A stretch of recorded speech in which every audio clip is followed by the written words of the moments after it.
Hello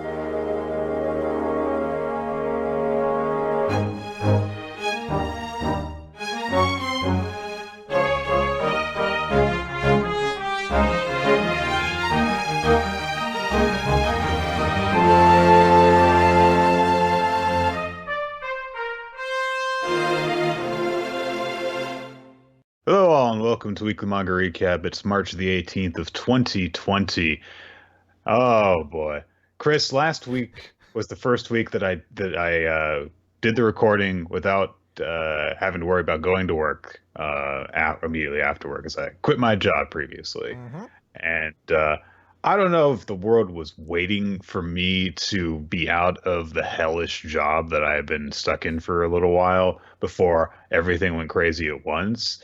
And I'm not just talking about like, the global pandemic that everyone is dealing with and is, if you guys are, I hopefully, able to take measures that, are going to help, us stay healthier than we could potentially be.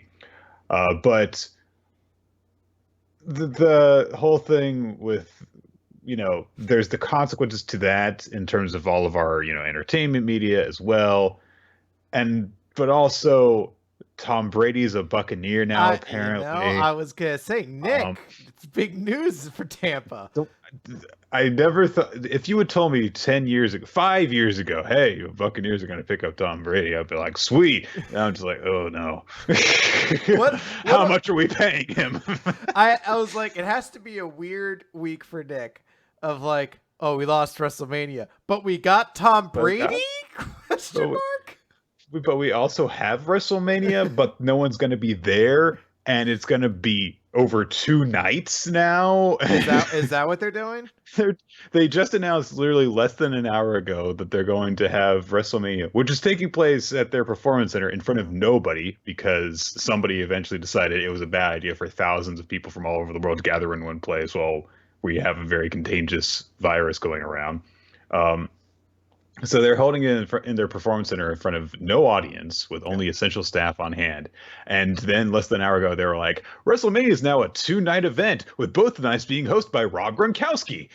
I think they had to do that because the way it's phrased is you're not allowed to have gathering. Well, I don't know what Florida's rules are right now, but I know many places that you can't have gatherings of more than 50 people. And I was like, I think there's more than 50 performers Yeah, alone at that WrestleMania. might be it, So honestly. I, Why I, I doing was I was in the mind. I was like, I don't think you could have everybody at WrestleMania in one night.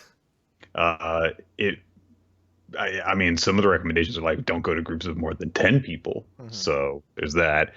So maybe that's the reasoning behind it. Maybe they're just like, well, fuck it. We don't have to worry about a live audience. So we don't have to get these people to shill out money for this huge event. So we might as well just split it up and do whatever. I don't know. And then on top of all of that, Chris found out very early this morning about the news that's been going around about a certain series is going to be. Apparently, Bleach is coming back. Well, the Bleach anime is coming back. They finally got that anime for the final arc, the Thousand Year Blood War. Shows me from saying like, no, all the rumors are not true. The ones going back 4 years ago that turned out to not be true. What a fool I am for thinking that it was never. Whatever. But I don't really care about that honestly because I'm not going to watch the anime anyway. That's my policy on anime is I don't watch it if I don't think I'm going to enjoy it. But in terms of manga, there's no new Bleach manga, but we are getting more Burn the Witch. Fuck! It's running in Jump. God damn it! Now, to be fair, it is stressed it is going to be very limited, and it may only be a handful of chapters long So maybe because it'll be like all you need is, it like an was all you need is kill kind of thing. it may even be shorter than that because Kubo had like a quote with the announcement that was like, by the time you're reading the manga, I'll just be playing Animal Crossing. Cool. So it may only be like 4 or 5 chapters long and they're already done or something like that. So who really knows? There's other big stuff. The Seven Deadly Sins is ending in So like 2 weeks, I think it is. Samurai 8 is ending at like the exact same time. Mm-hmm. So presumably Zipman's going to be ending like the week after or something like that. So yeah, there is a But lot of stuff Nick, going on all at once. the Samurai 8 fans on Twitter have said that there's way too much left to explore. It can't possibly be ending. Chris, I know you're making a joke, but is that also true? No, that is actually true. Really? There is a lot of Samurai 8 fans who are adamant that they're like, no, this is Where have just they the been? beginning. Where have they been? All around us. Obviously not reading it. Inside all of us, Nick. That's where they've been. No, see, what we don't realize is that actually we are all the reincarnation of the Samurai 8 fans, and what you've just been seeing is the Samurai fan in all of us. What you need to actually be seeing us for us instead. Yeah. And anyway, here is the god of this world who is also computer programmed to explain more things. And there we go. Before we get into all that stuff, because we do have our usual chapters, My 7 Deadly Sins, which didn't get posted again. It's going to be so weird if we have to wait like a month for the last chapter of 7 Deadly Sins to actually get put up for us to talk about. Anyway, we took a recommendation that we've been reading through. And this is going back a little ways, back to the days of Toonami. Well, the original days of Toonami. Toonami is technically, I guess, still going on. I think it's still going. Is it like it did come back as like a chapter of Adult Swim, and I think that's maybe where it still is at this point. I think it's a late night thing still. Yes. But anyway, back in the days of Toonami, one of the assorted anime that were brought over and aired on your Cartoon Network or whatever the equivalent was, TVs. Was this series, Zatch Bell, which was known in the original Japanese as Konjiki no Gash, which means golden gash.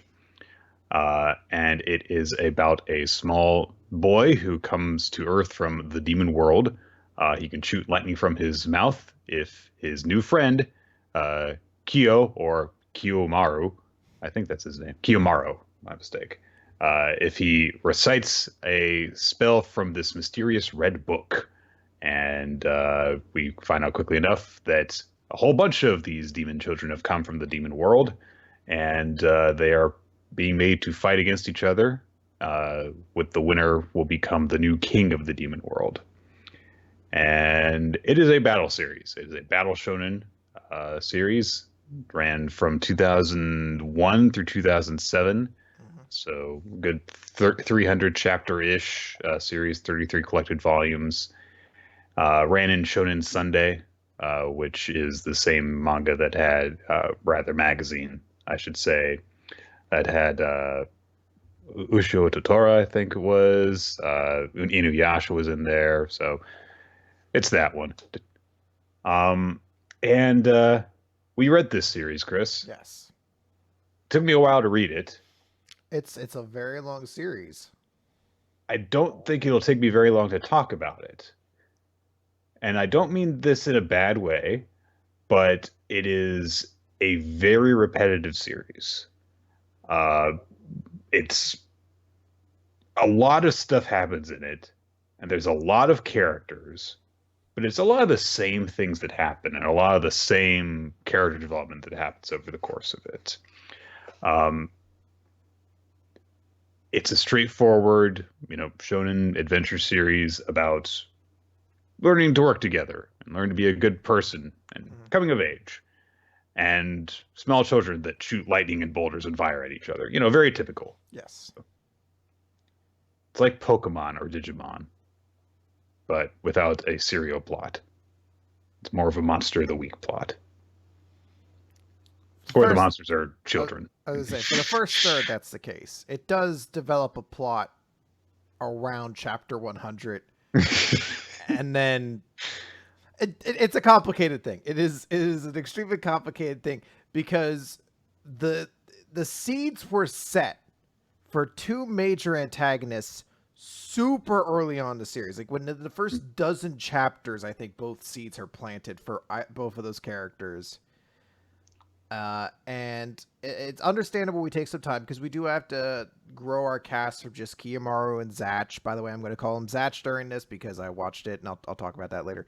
You have Zatch, then they eventually have to meet Parco Felgore and Megumi and Tio, and eventually you meet Schneider, and then he doesn't even have his bookmaster yet, and then there's a couple other side characters. So there's those ones to meet.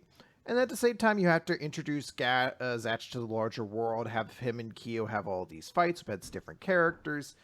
And then you meet Wanlei, and for about 30 chapters, fucking nothing happens, and you should skip it. The moment you see Wanlei, you skip forward about 30 chapters, and you were going to be much better off for it.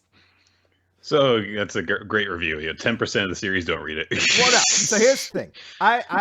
I need to, on the front, say that I have an extra special connection with this series. Really? I do not think I would be here today at doing this podcast if it weren't for Zatch Bell. Because Zatch Bell was probably the first major manga, anime property, whatever you want to say, that I really got into. I think I was into Zatch Bell before even One Piece, because I think I started to really get into One Piece a little bit later. Some people know me from Dice Funk, which is where we do tabletop role playing, and I've been doing tabletop role like RPGs for years now. My first ever experience with role playing was on the TV.com forums for Zatch Bell, where we all played. There's going to be some people out there who are going to be like, I know that shit! And I feel you with my heart, each and every one of you. You can't find it now. It's completely different now. But that's where I got started. It was the first place I ever did any kind of role playing in. And it was for Zatch Bell. And it kind of continued on from there. Eventually grew into a separate forum where I played a ton of different Zatch Bell role playing games, stuff like that. And continued on from there. I think the Zatch Bell universe was something I really, really got into for an extraordinarily long part of time. And that's what kind of got me started in role-playing on forums, which eventually led me to doing the One Piece forums, which eventually kind of got me into trying tabletop Dungeons & Dragons, which eventually kind of spirals forward and forward more and more. And I think there's a large part of me that has a very special fondness for Zatch Bell because it was the first property that I really got into. It's not the first one I ever watched. There's plenty of others I watched before it, but never to the extent that right. I know that you're the same age as me, so I know which one you watch, which ones you could have watched, basically. Yeah, but I mean, like, we reference Jackie Chan Adventures and Shaolin Showdown all the fucking time. Like, Zatch Bell was right in that time frame, a little bit later, but it was right in that kind of area where, like, we make references to those because those were such a fundamental part of us growing up. And Zatch Bell was one of those pieces for me where I watched it all the time and I super enjoyed the series. And there's even one chapter, or I guess episode, I should say. It was several chapters in the manga, but one episode involving a character that has like stuck to my core. And even rereading it again starts to get me a little misty-eyed where I'm just like, he healed it before he had to go back to the demon world so he could go back and looking proud and like a noble warrior. Mr. Gold! Definitely. I do want to say, I mean, I did sound kind of dismissive when I was talking about it. It's like, it's very repetitive. But that said, having the structure that the series does, where, you know, it's very episodic, there are about 3-ish chapters dedicated to each of these early fights for the first, you know, third of the series. There are some really good little stories that are told in there. Some of the fights are interesting because they're this balance between that typical, you know, shonen, you know, determination with a bit of strategy because Zatch is, you know, this impulsive kid. Kyo is a lot more thoughtful and intelligent and strategic. And also there is, of course, cooperation between them because they have to work together. You've talked in the past about the series Double Arts that was done by Komi Naoshi, the author of Nisekoi, and the unique way that the fights had to be structured because the characters had to be touching in order for them to be able to battle. And this is similar in that regard. It's like all the fights, because the core of the series is built around there's a demon child with all of the abilities, and then a human partner who recites the spell that lets them use their abilities. All the fights are, with a few exceptions of some very bizarre circumstances, are built around these two-on-two battles. Yes. You have to have the two of them working together, and so each of the fights are two heroes doing something. Either they have to learn to work together at the beginning, or they grow to trust each other more, and so they get more competent at fighting together.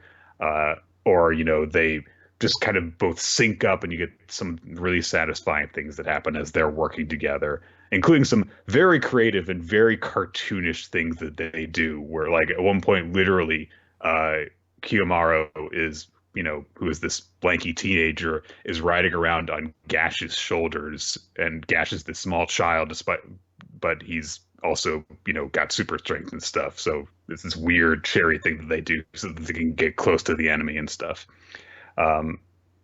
And at the same time as, having these creative battles, there is usually either like a lesson to be learned or a connection to be made with the opponent, because this is a story that is very much about bonds forming between people, particularly young people. And it is a theme that is strong and carried throughout, and basically the entire epitome of the series comes down to people need to work together in order to succeed. And so there are some people who basically, the fights go one of two ways. Either Gash and Kiyomaru develop some sort of bond with their opponent who they end up having to send back to the demon world, or their enemy is a complete and total monster douchebag. There is no in between. There are a few that are kind of like, like the more dark and broody sort of type, but there are the ones that they befriend, and then the ones that they don't befriend are just assholes. So it's a weird thing, because so much of the story is built upon the idea that it's 100 children who are sent to the human world. So a lot of the kids kind of are given very evil personalities. Yes. Like if they aren't just kids, they have to be given like explicitly kind of overtly evil, like mustache villain kind of like evil personalities. And then generally when it comes time to confront them, it's time to kind of introduce like a human side to them, because I know all of his spells shoot lightning, Nick, but Zatch's true power is empathy. Because that's pretty much how he beats a lot of his opponents, is he feels really bad for them and expresses his like agreement that he's like, that sounds awful, and I would be your friend in the demon world, or I wouldn't let these things happen to you. And that ends up winning him probably about half the fights in the series. Like he wins a lot of fights just by being able to empathize with his opponents. And it's interesting because the start of the series, that doesn't happen at all. Every fucking person he meets is like a bank robber who just got handed like a freeze gun, and he's like, ah, ha, ha, ha, I shall destroy everything. And then the child will also be evil. Right. I mean, there's some variations even early on where, like, the child is evil, but the human is good, or vice versa. The first one that really got me was with the Kuroro, the girl who she's given the evil personality because she's not suited to fighting, and that one's just so heartbreaking because, like, the human who finds her is this girl who's very distant from her parents, because they're always just like, just write stuff on the whiteboard if you need something from us. You don't need us to feel our love. Fuck you, or something. I don't know. They're very weird. But she ends up taking this girl who she doesn't know is a demon in, and they basically become sisters in the short span of time before the spells start getting recited. Kuroro starts taking on this monstrous form that she was given because she's not suited to fighting. And Gash takes great sympathy on her because he knows how much they care about each other and that they're not bad people. And then at the end, he's like, I don't want to have to, do anything bad to her, Uh, so, but Kuro's just like, if you don't, get rid of me, then I'm going to turn into a monster and I'm going to hurt people, and I don't want that.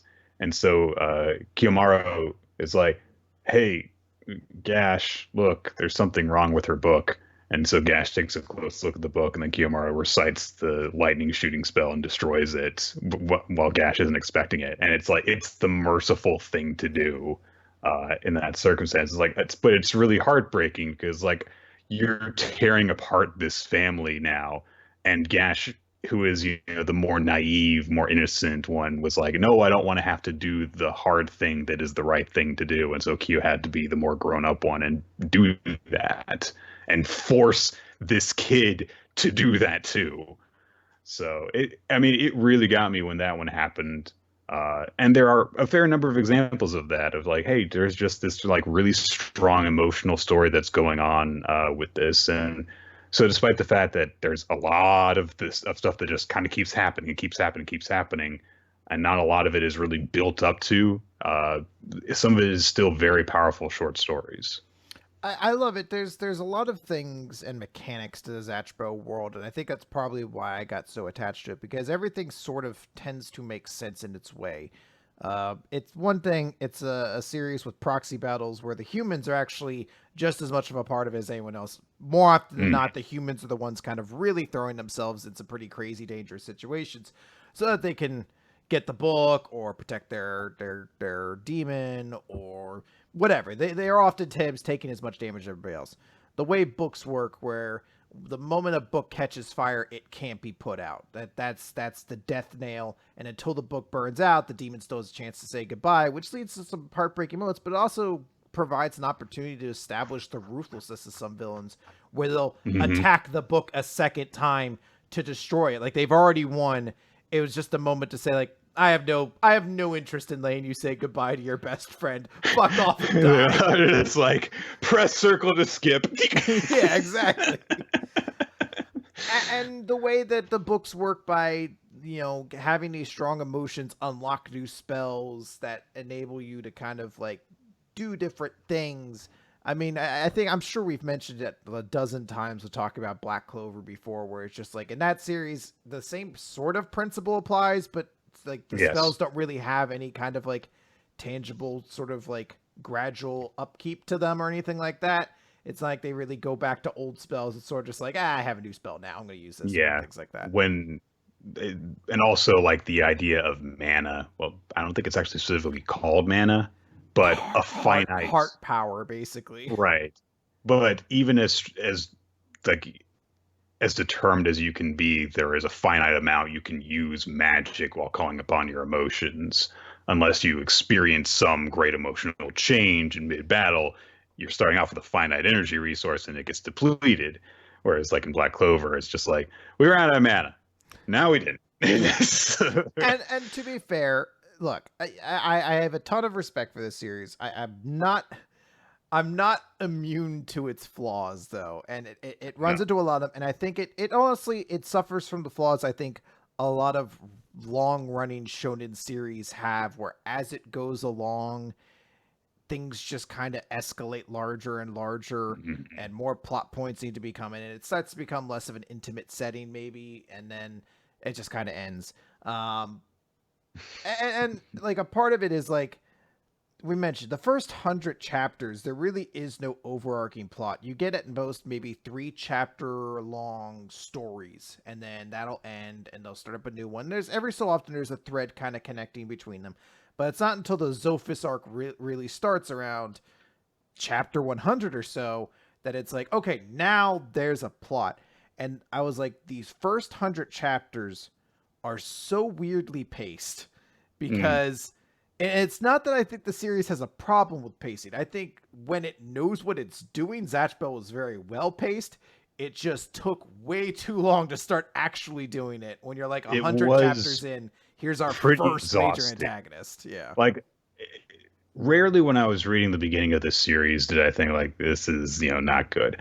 I thought that despite the fact that the small comedic moments that happen in the series tend to be pretty good, when it's just a pure comedy chapter, that's when I'm just like, ugh, this is not, no. Like when I keep forgetting his name, but the duck face character. Kyanchime. I see. Yeah. I don't remember what his actual name is. I remember so many of the characters in this, and I was like, here's Nick. Here's some little tidbits for you. What? I was like, oh, I can't wait until Parco Falgore shows up. Didn't get to his chapters yet. I was like, I can't wait till Parco Falgore shows up. Don't know how to change the oil in my car, but I remember Parco Falgore shows up. And there was the moment where he has like the side story where Kyanchime is like the older brother for some little girl, and I was like, huh, why do I get the feeling we see Parco Falgore's butt somewhere during this arc? And then it eventually happened. I was like, why did I remember that? Over so many... Left a bit of an impression on you, did it, Chris? Over so many features about my life I've forgotten over the years. But for some reason, the moment I saw this... butt, I'm sure of this. I was like, why do I get the feeling the back of his plants get blown off and we see his butt for a bit? Yeah, whenever they showed up, I was just like, no, please no. So they are great. Look, no. they're bad for a bit, but Kyanchime eventually wins you over, and he's absolutely fucking stellar to the story cancer that is Momo and whatever the fuck his book holder is. There was a moment when Momo showed up that I was like, I didn't watch the series long enough to get to you. When did your book get burned? And I skipped forward to that chapter so I could watch his book get burned. And I was like, good, you're out of here, good. The part that got frustrating to me in terms of comic relief was Suzume, or Susie. Because just like, she's just an idiot. It's like, they keep on kind of implying that it's like, oh, she has a good heart though. But it's like, there are so many moments though where it's just like you expect her to like do something because like, oh, she has such a good heart, but she's just, helplessly stupid and has no sense of direction. And then it just like keeps on happening where she's just like incompetent, where like she gets captured, or she tries to help find something, but she gets lost, or some other thing, and it just keeps on happening. And I'm like, God, why does she keep on showing up if she's just going to be used for this? And it's something that's like, it keeps on going on for too long. It's kind of sad too, because you at least get the idea. I mean, it's very clearly established that she definitely has feelings for Kyo, and she is pretty bad at expressing them, but she's trying. And then the series ends, and she kind of just doesn't get resolved. Like in the final chapters, I don't think you see her really. The final chapter is all about, because spoilers, they win. Wait, what? So Zatch ends up becoming the new Demon King, and the final chapter is he has to go back to the demon world now, and they aren't really going to be able to ever see each other again. That's the tragedy of the series, is that they don't die, but they are separated from their human partners. So any character that you bond with, and it's, they're very sad because this person that they've developed this close friendship with, which the longer that they survive in the tournament, the longer and closer they get to their partner, that's torn apart. Yes. And so that's the big sadness that you have to face in this. And it keeps on happening to everyone. Only one person can win the Christmas Bowl, Chris. And you have to see everyone else have their heart broken. And just like in that series, the final opponent is extremely underwhelming. Well, to getting the Christmas Bowl, that's the most disappointing part. Yes. Yeah. Then there's the whole other thing beyond the end, which is just like, well, why did you do this? Anyway, the silver lining for them is that Gash is becomes the king, and everyone's put their faith in him because they know that he'll be a kind-hearted king, and then, this kind of horrible suffering, they're not going to have to suffer underneath him. And Gash has all these new responsibilities that he's got to learn, and so on and so forth. And they're given a chance to send letters to their human partners from the demon world. And so he sends this letter to, letting Kiyomaru know, like, hey, here's what I've been up to. I miss you. This is what this character's up to. This is what this character's up to.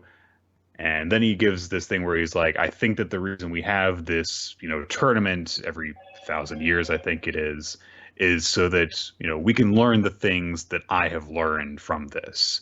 And I think that if we are able to, take these lessons with us into the future, then we'll be able to create a better world. And hey, maybe one day we'll be able to see each other again. Mm-hmm. And we see that all of the demons that you've seen throughout the series have sent letters to their human partners.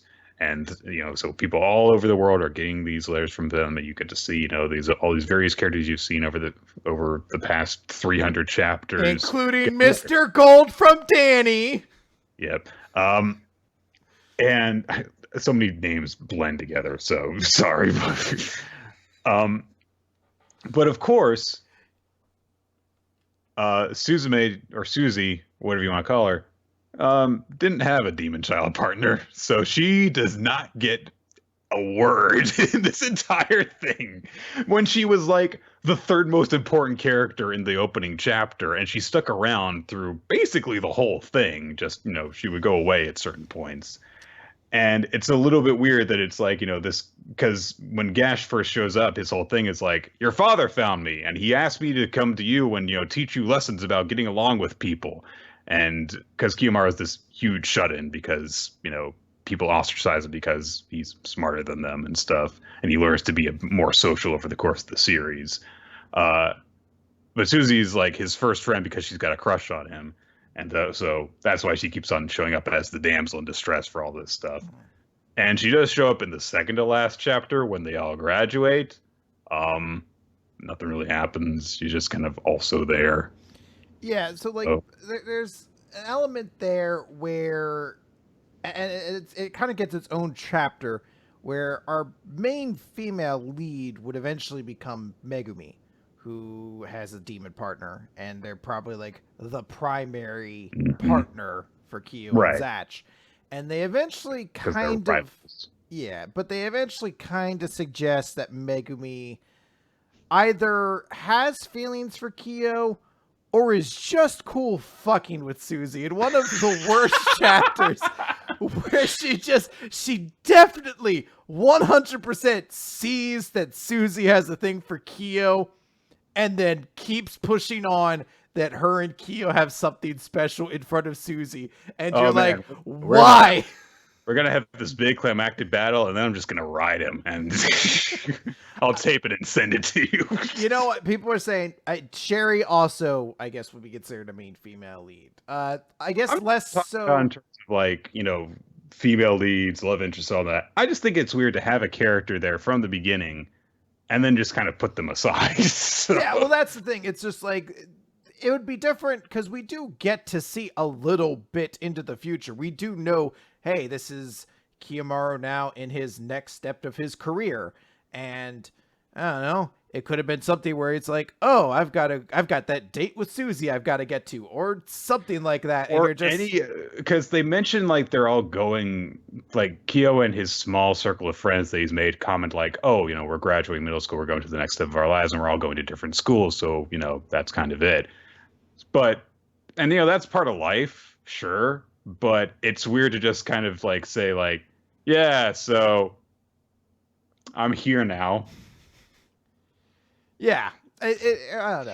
Look, but that said, I feel like part of me has to feel like maybe this was a series that really didn't want to get into romantic stuff a lot, because outside of like Wanlei and Lee, whatever her name is, the characters who don't matter and shouldn't have been in there, outside of them, there really isn't like a strong romantic core to any of the series. Right, that's not the point of it. It's about growing up.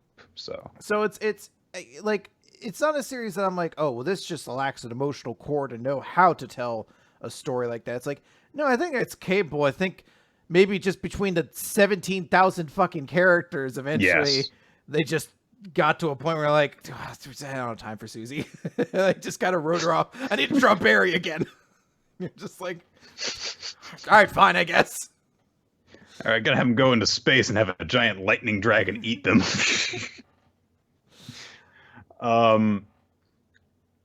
I did not watch Zatch Bell when it was airing on Cartoon Network. I did catch a few episodes though, and let me tell you, when those moments happened in the manga, I was like, oh, I remember how this goes. Like there is something that leaves a really heavy impact in terms of how recognizable some of the characters are and how the fights play out, that I'm like I forget the name of the villains that they fight in like the cold storage room. Oh, Robots. Yeah. God, why do I remember this? I don't know, dude. So I mean, you were watching this while I was watching Avatar: The Last Airbender, so yeah, which one of us really? If you ask me, if you ask me about certain characters from that, I'm just like, oh yeah, you know, Serena Williams played the guard who freed Iroh, who didn't free Iroh, but who was giving Iroh his food, and that he told to stay away because he didn't want to hurt her when he broke out. You know, but anyway, when it got to that fight, I had seen that episode back in 2005 or whatever, and so I'm like, oh, I remember exactly how this goes, despite the fact that I watched like maybe one other episode of the series back then, and I saw that episode exactly once, and yet I remember like, oh yeah, there is like a second one of them, and they bond into a bigger version of them, and they use the reflective surfaces in the refrigeration room in order to bounce the lasers around. So I remembered all of those details. So I think that there's something definitely to be said for how big an impact something like that can make on a guy who, you know, wasn't really invested in the series, but still remembered all that stuff from one time having seen it. Yeah. And last thing I guess I would say about this is that I think that we read it the wrong way. I feel as though this would definitely have been a more fun series to read week to week, and just, you know, see like, you know, what's happening in the next chapter, stuff like that. Particularly in the chunk of the series where it's just like short battle, short battle, short battle, short battle, short battle, because it gets exhausting to read it all in a row. So I don't know if I would actually recommend that you read it the way that I read it. But if you read it a little bit at a time, then I think that it would probably be enjoyable. It's a very simple series with simple but recognizable characters. But it's done still quite well. It's, I think, also a good series for like really young people to get into, because it's very just, you know, this is what growing up is about. This is why it's important to make friends and that kind of thing. And it's also very, you know, upbeat and kind of Pokemon-y. So I really enjoyed this series. Rereading it again, it has flaws. It's amusing to me. This series is written by an adult who very much has the humor of a child, which I absolutely share that same feeling. One of my favorite jokes is when Professor Riddle is like, "Don't worry, I have the Psychic 12 here to help me." And only Big Boing shows up, and Kiyomaru's like, well, that's not going to help. Wait, maybe she has a secret power. What's she going to do? And she just starts karate chopping her breasts. So they bounce up and down, and all the villains are like, it's kind of hot, and then they get beat, basically. It's so stupid. It's all so very dumb, but I love it. And there's so many just super powerful emotional moments. There's one chapter that almost got me to tears just reading. It's not even a chapter where someone loses. It's the chapter with Schneider where Ponygon for everybody else, or Umagon, I guess some people call him. I call him by his real name. And Schneider is like calling out for his bookmaster on the cliffs, and they're in a bad situation. Kyo's just like, look, just go. I know why you hate me. You're friends with Zatch. I'm Zatch's book holder. I keep putting him in all these fights. go and protect yourself. I'm so proud of you for coming this far with us. I know you hate fighting. And at the end of the chapter, you see fucking Schneider come back in and he has his fucking bookmaster with him. And it's such a fucking awesome moment, man. I fucking love Sunbeam. That was another one. These fucking names. The first time I saw him, I was like, fuck yeah, that's Sunbeam. I didn't have to see his name. I was like, I don't know why this has been drilled into my core, but fuck yeah, Sunbeam's here. Groovy.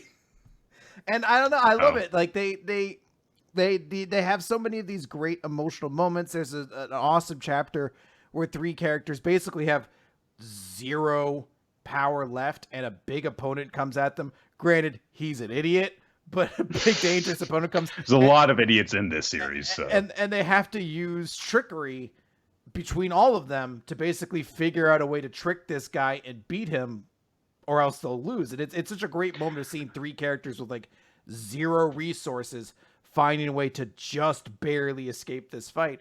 There's just so many great moments like that.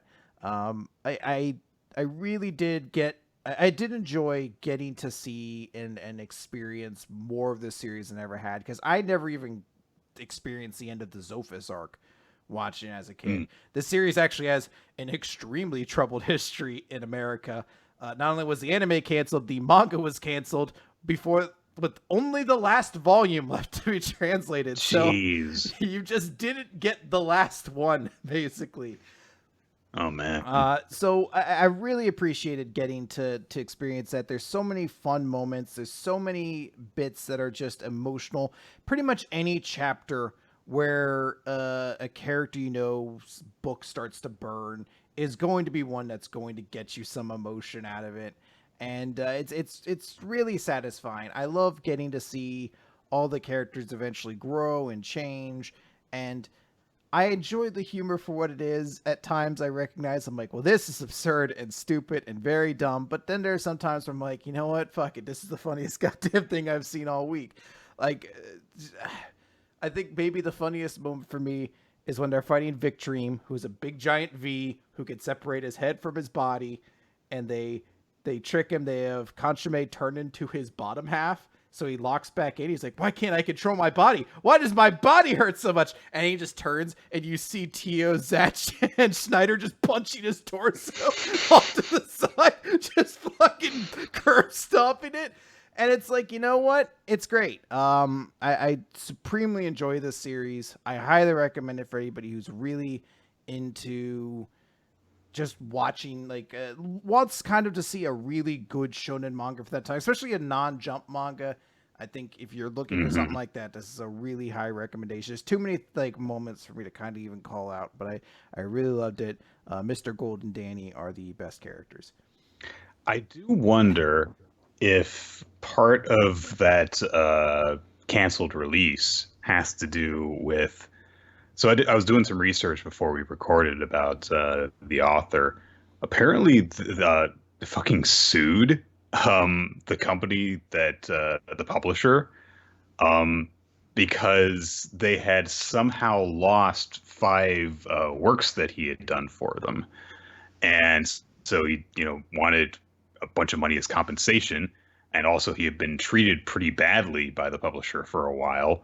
And so they took it to court and ended up being told by a judge to settle. And after that, he said that he was never going to work with Shugakukan again. And that happened less than a year after the manga was finished being published in the magazine. So I wonder if that has to do with them being like, okay, well, there's some problems in terms of, the rights to sell these to translators and stuff. So yeah, I would be shocked if that's the case. I mean, even thinking about it, I'm trying to think if I've seen. Did he release? I guess he has released other work since. I've just never heard of any. Yeah, he's just doing it for other magazines instead of Shonen Sunday. So it might be a matter of while the property was in dispute, or not even the property, but in terms of there was between the creator and the publisher, there was a dispute going on. So maybe they're like, oh, well, we don't want sell this or anything because we'd have to give money to this guy, and we don't like him anymore because he doesn't like us anymore. So I don't know. It might be a matter of like if that hadn't happened, then maybe Zatch Bell would also be bigger in terms of having an audience over here because he might have gotten more of it or gotten more tie-ins and stuff. So maybe it would have. Yeah, it's disappointing because I feel like this is a series that people generally know if you say it, but I feel like not many people know a whole lot about it either. So I definitely want to stress that if this is something you haven't read, to give it a try. I know it's not going to be for everyone because, as I said, the level of humor is an adult who very much finds what 7-year-olds find funny hilarious and writes it with that attitude. But that said, it's still, I think, one of the best like emotional kind of series out there. Okay. All right. With that done, we got some other manga to talk about, Chris. Yeah, so let's talk about one of them. Let's talk about just one of them. Just one. Just one. Just one. All right, Zipman it is, and then no! All right, let's begin with My Hero Academia, chapter 264. Where is it? One's Justice. I've got that game. Well, I've got the second one. True to my word, I have gotten really good at Jiro since I got it. So, yeah. How annoying would it be if Jiro was like a super complicated character? They're like, well, you need. I was like, how do I do these? Honestly, like I've tried playing some, because basically, when I looked up some more stuff, because I didn't play the first game, but I looked into it, and basically, it seems as though they put in like they basically should have just like released this as like an expansion to the first one. It seems like, because all the characters that were in the first one are also in this one, and from what I understand, it seems like none of them have been changed at all. I think that's how the Naruto Ninja games were as well. I recall like one of those coming out. So that's why being, like zero change between them, but they still make money. Well, it's the same creators of the games, so, but still a lot of fun to play. But like I've tried playing out various different characters, and some of them are like really weird. Like you can play a certain Night Eye in it, and of course they have to do a thing to try and incorporate his foresight in the game, and it's really weird. You have to like use it as like a counter to an attack, and then it does like a Sharingan thing where it shows you what the opponent's doing a split second before their character's allowed to move and do it. And that lasts for several seconds, and that's it. It's really weird. Anyway, talking about the actual chapter of My Hero, lots of crowd fighting in this. We see news of the invasion of heroes being delivered to Redestro, who immediately stresses the fuck out. So that's going to be interesting to see him do that. Then there's a lot of different heroes who use crowd control stuff. So Edgeshot puts tiny holes in everyone's lungs. Seems very extreme. It's also like, I was like, is that real? Is that how that works? If you just puncture small holes in everyone's lungs, those will just naturally heal over the course of like an hour with no danger posed within it? I guess if you make them small enough, but I don't know. Midnight puts a bunch of them to sleep. Kamui Woods does some stuff. Some Class 1B students chip in. And then we cut to the actual important stuff that happens in the chapter, where, of course, at the end of last week, Hawks had cornered twice, had a whole bunch of his feathers pinning him down. And so he says, like, you were a really big threat here because I had to keep an eye on you and your double ability. I couldn't leave you to your own devices. So that's why I called you here to, quote unquote, go over liberation ideology. And so he's like, hey, listen, don't resist. I've got to turn you into the authorities. And Twice starts to freak out because he remembers having led Chisaki into the meeting with everyone. And of course, him killing Mag and taking Mr. Compress's arm. And he's like, why, I made the same mistake again. This guy got me, to trust him. Why did this happen again? And he's like, I I felt like I had to because I felt bad for you after what you told me. And he remembers being told, like, you've got to find someone you can trust again. And he's like, why is this is awful? You know, how sad is it if nobody trusts you? And Hawks is just like, yeah, thanks.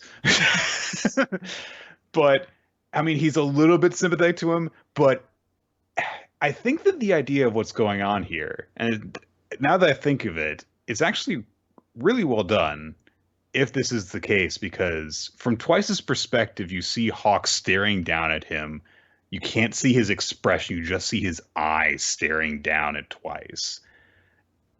In side views, you see Hawk saying stuff like, hey, listen, you're a good person and you've been unlucky, but once you pay for your crimes, you can start over. I'll help you start over. But every time you see Twice's view of Hawks, he's just this, you know, dead-faced, evil-looking man who's looking down at him. So Hawks has him cornered, and Twice is just like, you call yourself a hero? This is all a load of crap. Hawks tries to, you know, talk him down, but Twice just says, I don't care what happens to me. I would give my life for the League's happiness. And so he tears half of his mask off. He's got tears streaming down his face, and he does his sad man's parade. A whole bunch of his doubles are summoned all at once, and Hawks just kind of looks at him sadly. And then on the very last page, we see, I'm guessing this is Dobby's thoughts, because that's the person we see, which is Twice. This isn't your fault. As always, scummy heroes are to blame. And he is rushing up the steps of this collapsing building while he's got this insane looking grin on his face. Yeah, he's doing, I believe the kids call it a Ageho? Ageho? Ageho. Ageho, yeah, he's doing that basically. No, it's not. I like this chapter. It's a very complicated relationship, and I do enjoy it. Like, there's a level where you kind of want to hate Hawks because you're like, Twice is the member of the villain of like the League of Villains you really like, the one you kind of feel really bad for. The comic relief. He's got the most sympathetic backstory. Yeah, but at the same time, it's completely understandable that Hawks has to go to these extreme measures because Twice is so absurdly dangerous as a metahuman that and unstable. You can't do anything else but kind of put him in a super awkward position. So you kind of see it from both sides, and man, you feel bad for Hawks. He really gets the shit end of every fucking deal. He always has to do the worst, most unpleasant part of everything. Mm-hmm. I guess that's why they call him number 2. Boom. Nailed it. Hit the symbol. I'm out, Nick. Good luck with the rest of the podcast. And Endeavor's number 1 because he pissed all over his family. Oh, all right. Now you hit your symbol. We'll both head out. Tink. All right. Bye, everybody. That's the podcast. Woo! And just scoot out.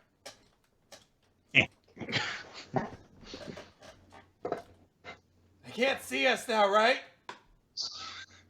What do we want to talk about now? Let's talk about wrestling.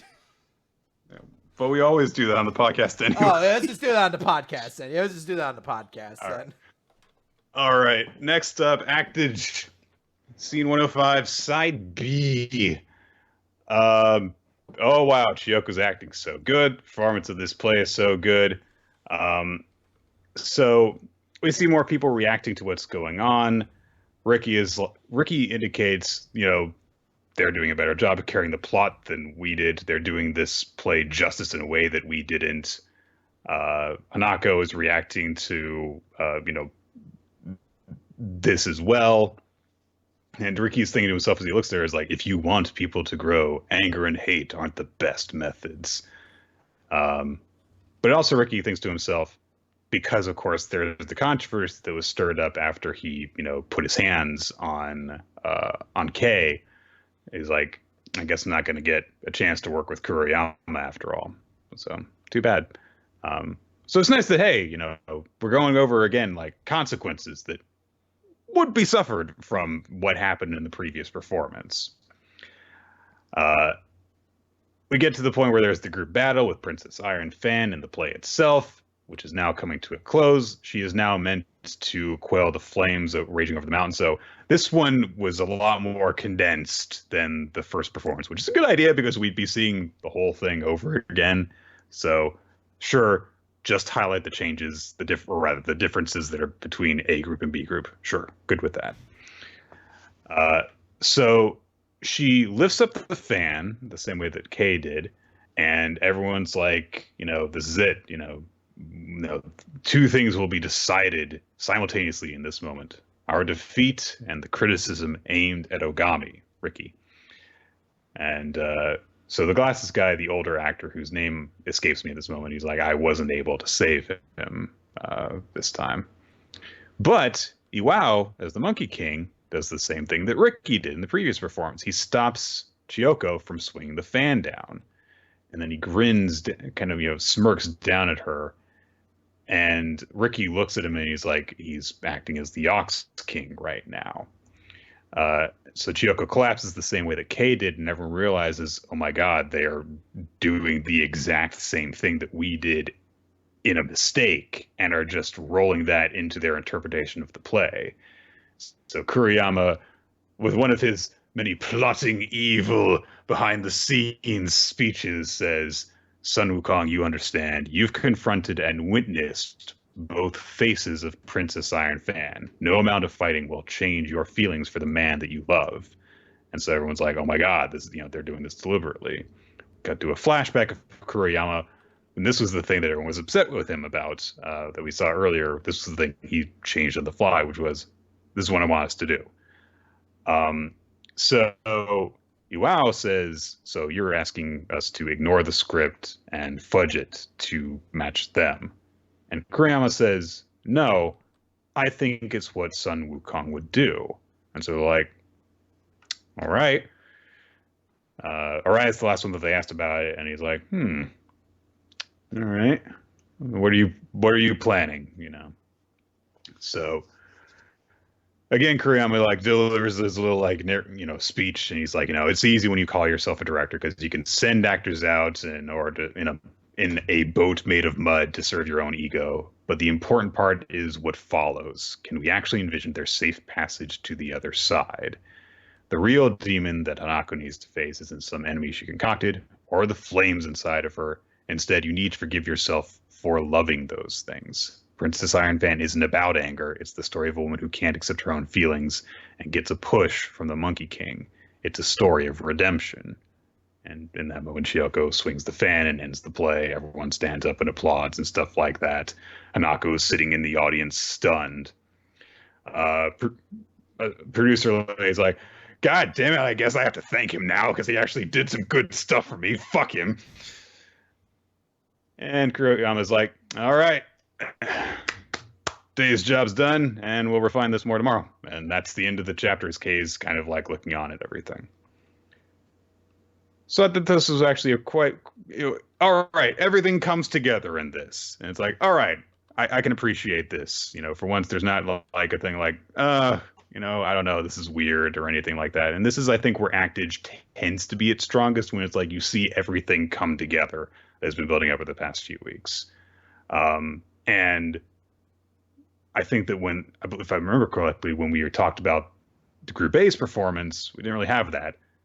But this is the actual conclusion now that was building off of that anyway. So I'm liking it more now in reflection than I did going through it. So yeah, I like this chapter a lot. I like seeing that they mirror the same thing, because on one hand, it allows Kuriyama to show and I guess use what would you fucking call it? The acting style.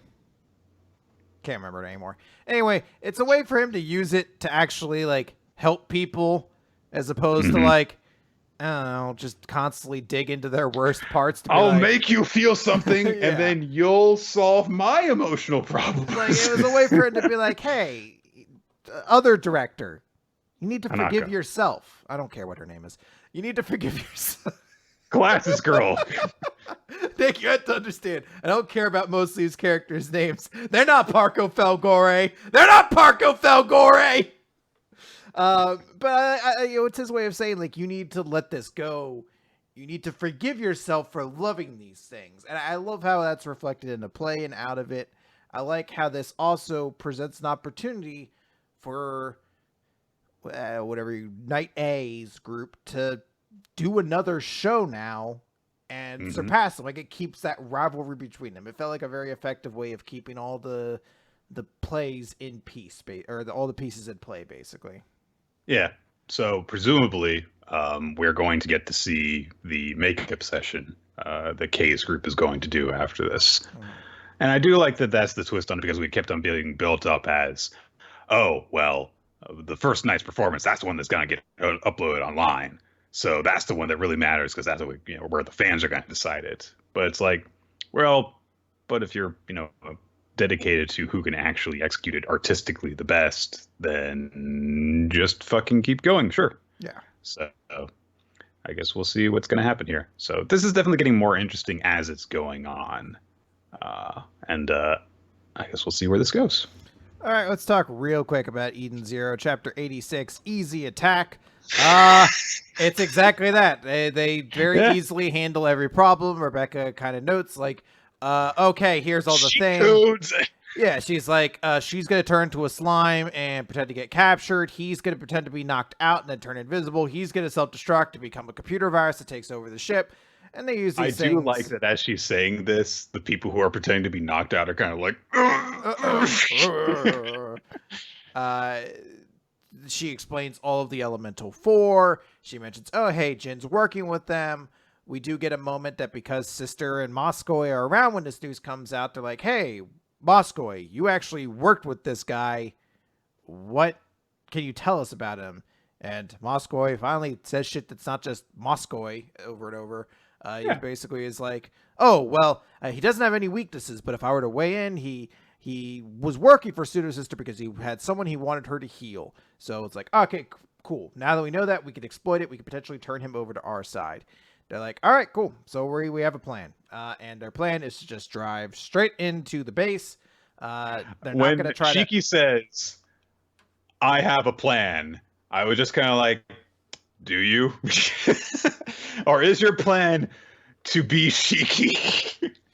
Yeah. And yes, that's basically what it is. Their plan's just to go straight in. Now that they know everything, they don't have to really worry about it. So they're going to break straight into the city. They're headed straight for Dracajo, and Dracajo just says, kill them all, except number 30. Bum, bum, bum, bum, bum, bum. Couple things. One, the shot of them crashing through the dome, I think, is actually really cool looking. When they just crash in and while they're flying low over the city.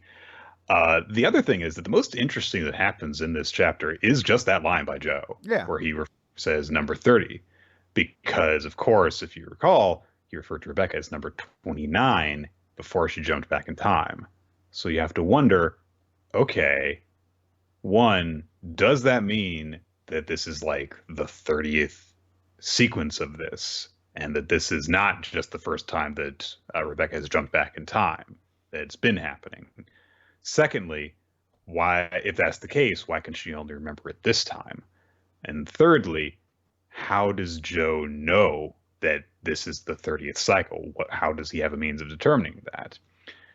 And of course, this would also potentially imply that maybe that's the reason why Joe suddenly went out of character and, fucked up Weiss and killed Shiki, was to potentially provoke the emotional response in Rebecca necessary to get her to awaken her ability.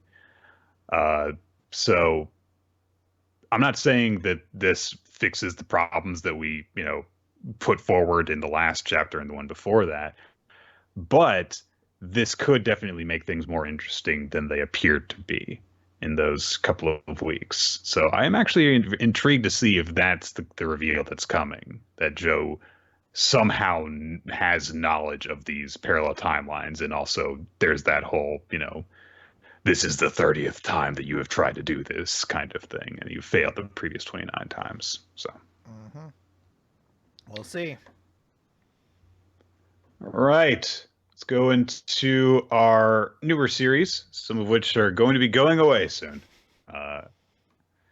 Mashle Magic and Muscles Chapter 8. Chapter 8, Mash Vanded and the Challenging Magic User. So Mash has some friends now. Of course, he's been hanging out with Finn, but also he's got oh gosh, I've already forgotten his name. But apparently he's here now, so I might have to learn eventually. Was but it it's like Tom? Jack. It's something very simple, yes, but I don't remember exactly what it is. And also Lemon. Yeah, Lemon is there from the entrance exam. It's kind of weird because I was more surprised to see her than Jock Boy because she hadn't actually shown up since the entrance exam, and now all of a sudden she's here. But they're both trying to like getting it in his face, and like, oh hey, come to practice with me. Oh hey, come on, study. And Finn's just kind of there, just kind of like being quiet, and they keep on talking to him about annoying stuff, and eventually he's just like, Finn, help me out, pal. And Finn just goes. And Mash is like, you traitor. But then they are approached by the guy that we saw at the end of the last chapter, who introduced himself as Lance Crown. Well, he doesn't introduce himself, but he gets a little caption saying that's his name. And a big deal is made of the fact that he's got 2 marks. So I guess that it's more than just like the having a mark, but actually, I guess how much of a mark you have signifies how much magic power you have, maybe. And he's like, hey, can I join you? And Mash is like, well, nothing fun is happening here. And Lance is like, well, in that case, let's do something that is fun. And Mash is like, you mean hide and seek? I guess Mash likes hide and seek. Anyway, he takes out a little bottle, and all of a sudden, all of Mash's friends have their wind stopped. They're sucked into the vortex by whatever the wind girl's name was, basically. Shrunk down to the little ball that he has. And he's like, if you want to see them again, come to the forest behind the owl shed, and I'll be waiting. So Mash shows up later, and he's like, what do you want? And Lance just says, you're after them too, aren't you? These silver coins. And he has 2 silver coins, Chris. Duh. So Jock Boy realizes that this guy is...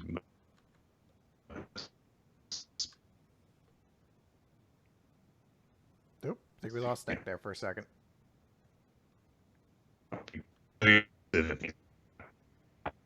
Oh, he'll be coming back. All right. Well, I can see you moving around and talking. I can hear you talking. So yep, now you're back. I'm just going to keep on talking. Yep, go for it. All right, cool. So Lance is like, let's bet all of our star chips on this duel, and the loser will have to leave Duelist Kingdom was the name of the island. I kept on wanting to say something. Anyway, so, and he's like, and if you don't accept, then I'm going to kill your friends, basically. So, he's like, I know what you did during the entrance exams because you prioritized someone you had just met over your own goals, and I'm never going to lose to someone who's already lost. And Mash is quiet for a while his friends are saying stuff, and Lance says, are you too scared to respond? And Lance is just like, I'm just waiting for you to start. So they begin, and Lance uses a gravity spell to basically crush everything else around them so that they have a small platform to fight on. And Mash jumps in and tries to punch him. He gets crushed by gravity magic again. And Lance starts to mock him while he's crushed into the ground and says, oh, you think you can just get by with just this? Do you have any aspirations at all? I don't need anyone like you encroaching on my playing field. I'll be the last one standing while trash like you spend your lives rolling across the ground. Mash tries to stand up, but he just continues to be crushed. But then he punches his arm into the ground and rips up a root that was underneath Lance, which trips him up. And so that causes Lance to hit the ground as well, and Mash stands up and says, I didn't know you liked rolling on the ground too. Oh, badass line exchange. So this is a very straightforward just fight chapter. Very few jokes except at the very beginning of this. But that said, I still enjoyed it. So This is, I think, the first time I left a chapter of Mashle very ambivalent by the end. I don't think it's bad. I just think MASH needs the comedy to stand out because I do think MASH is still a good character without it, but without the actual humor as that big juxtaposition between all the moods of the series, it comes off kind of boring. And that's sort of where I felt at the end of this chapter. I was like, ho hum, okay. That's not an indictment that this is like the downturn for Mashle necessarily, but this is this is the only chapter so far where I was like, all right, whatever. it's also definitely different from Mashle in terms of it doesn't end on a silly joke. It just ends on a moment that's kind of supposed to be badass. And so you don't have that, big sticking the landing sort of moments that a big joke tends to do for the series. So And people were saying like, well, it needs to do this because we need to. It can't just be a pure comedy. Like, I get that. why not? But even in that case, we're on chapter 8. Like, we could still put a gag in or have MASH say something. Like, I don't need like an entire like 4-page long sequence of jokes. Just like a single panel where he gets like a really funny line in, or just says something weird and obtuse like "God is dead" again, and you're just like, "What the fuck?" Like something that really like gets you excited for it, as opposed to this, where it's like, okay, like I get we're probably eventually going to have those kinds of moments where this just becomes kind of like a battle manga. It was just one where I was like, I was kind of hoping we get something more in this chapter. You know what I think would have been a funnier joke than the one that we got where the guy's like, "Oh yeah, we're gonna do something fun," and Matt's just like, "Hide and seek." What if he had captured his friends and left and said, "Meet me out here at this time," and they go and meet in the woods, and he's like, "Do you know why I called you here?" And then Mash is like, "Hide and seek." It's like that seems like it would be a little bit better use of that punchline to me. Yeah. But what do I know? Mission Yozakura Family. Mission 28, cheating.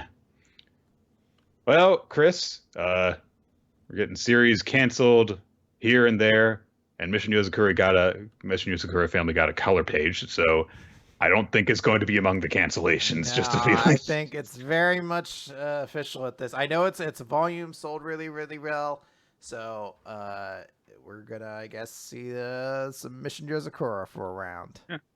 Which, congratulations to it for that. I just hope that maybe things will get actually better now. That's the thing is like, I know sometimes, especially like, for example, like back when I wrote that article about Bleach a few years ago, people were like, "Oh, it's still selling well and stuff." And when I had brought up how like, well, it's not selling as well as it had been before, basically as proof of like people are not reading the series as much, and here's why. I don't take pleasure when something that I don't like doesn't do well, because I want that thing to be good. So, I mean, I do feel a sense of like, well, I was right, but if something I don't like continues, then that means there's more of something I don't like. And I would prefer it to keep going and stop being a thing I don't like and become a thing I do like, because then I get good manga. So I have said before, especially at the beginning of the series, that I think that this series can be really good. And I just want it to be. Can we please have it be about the Yozakura family now? And not Tayo dealing with this stupid brother-in-law of his again. Look, I want to kind of cut through this chapter quickly because I'd rather spend more time on the more interesting series going on this week. But I will say I think this actually isn't a horrendous chapter because it at least avoids like the one cardinal sin that is like, hey, let's go for the cheap thing that we have an established couple in a relationship, and let's have them doubt themselves every step. But like Mutsumi, till the end, Trust him. Does not doubt that Tayo is doing something right. She sees Tayo talking with a young woman that he has not told her about, And she is shocked by this and goes home and is like, oh, okay. And Ayaka, who is now, of course, their maid, has been putting all these ideas in her head of like, oh, he's a master of the night and he's seeing women and stuff like that. She just tells her, I was just surprised. Tayo's not the type of person to do that. I'm sure there's a reasonable explanation. Yeah. And then Kyoichiro shows up and is like, gonna kill him. Gotta kill him. And I do enjoy that the big twist of all this is like, oh, he was doing all this because he was trying to get a gift essentially for Kyoichiro. And he couldn't tell her because he knows that she gets basically monitored all the time by Kyoichiro. So if she told her, then she would inevitably find out. And he wanted it to be a surprise. Like, it's a sweet little thing. The joke's fine. If you're going to do a comedy chapter, this is the one to kind of do it in, as long as it's like, well, next week he has to get a teacup for him. But who would have thought that buying a teacup could actually be dangerous and used as spy trade? Like, as long as it's not that shit, I'm more okay with it. Or if we also, can we please see a little bit of consequence to this? And so Kyoichiro acts a little bit differently towards him now. Yeah. That would be nice too. Or show the other members of this family. It's really weird. Please! There's like 5 of them! I was like, I can't remember the last time I really saw anything of consequence from like the sisters or any. Basically, the last one I remember was the Now, and that's because he's my favorite and also the most recent one to have a chapter devoted to him. He's the only one who doesn't get mentioned in the little shot where she pulls out all the hair that she's gotten from Tayo's clothing. Yeah. So, but yeah, so I just that was more about the manga in general than the chapter itself. I know. I am with you in terms of like, this was definitely a better chapter than some of the recent ones we've gotten previously. I just want it to be consistently better, please. Yeah. Samurai 8, don't have to deal with this one for much longer. So, something bizarre happens. So last time we saw that, Hachimaru's other clones, they're going to absorb his power into themselves and they're going to be complete and stuff like that. And then we saw, oh wait, it's not coming together. The hologram that shows the powers connecting and stuff. But then one of them realizes, wait a minute, it's the other way around. What do you mean? We're the ones being absorbed by Hachikaku. And we cut over to where Hachimaru was still in his locker ball. And now she's like, what happened? And then they sense something, and we cut into Hachimaru's headspace, where he has big branchy things coming out of him like Fudumyo, and he is talking to Fudumyo. And he's like, a perfected incarnate body leaves the flesh behind to become nothing but a spiritual being. Let me explain. I will be honest, I did not read this part of the chapter. I just didn't. I don't care. And if it bothers you that I didn't read it, you only have to worry about me not having read Samurai 8's chapter in its entirety for like 2 more weeks because it's ending soon. So he also explained the part that's important that he explains is something that actually Hachimaru says, which is, Nanashi helped me realize that Anne's brother might have died, but his desire, his drive still lives on. It showed up as Nanashi, the 7 desires, and it saved me, the guy with the same calling as her brother, all to save Anne. I could feel it that although her brother is supposedly dead, his will still lives on. So, and Anne felt that too. And so because of that, I was able to visualize that losing my body didn't mean dying. Everything I am is still connected to someone else and won't go away. So there's a whole lot of talk here about how like everything's connected and there's incarnation, all this stuff. The same stuff that Fudumyo was talking about in his first appearance. And my God, in terms of like the explanations of how shit works and stuff, the spiritual stuff at least has themes connecting it to the story that's going on. And there's talk about how this has to do with what affects characters and stuff like that. So although it's really boring to keep going back to it along with all the mechanics discussion and stuff, at least this part is kind of important. What's not important is then everyone looks at the icon showing Hachimaru's stats that pops up. And I'm like, who cares? Stop doing this! There's the moment, though. The moment it pops up, Heroism 8.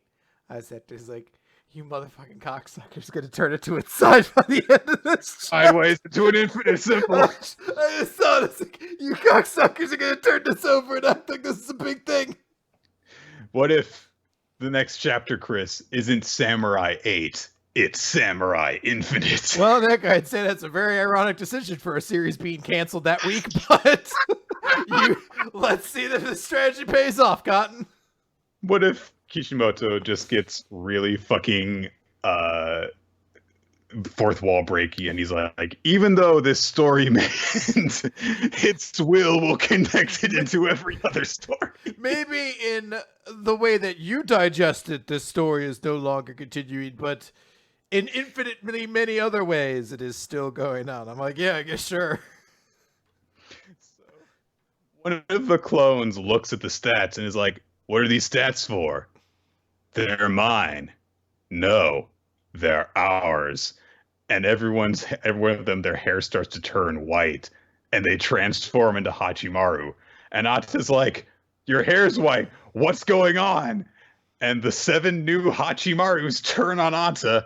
One goes to protect Anne, while the others gang up on Ata and protect her from him. And one of them's just like, Anne, it's me, Hachimaru. I'm here to rescue you.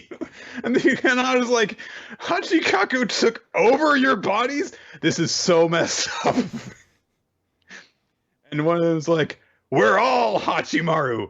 And Ata's like, they may look like Hachikaku, but their true nature is that of Fyudum Yo.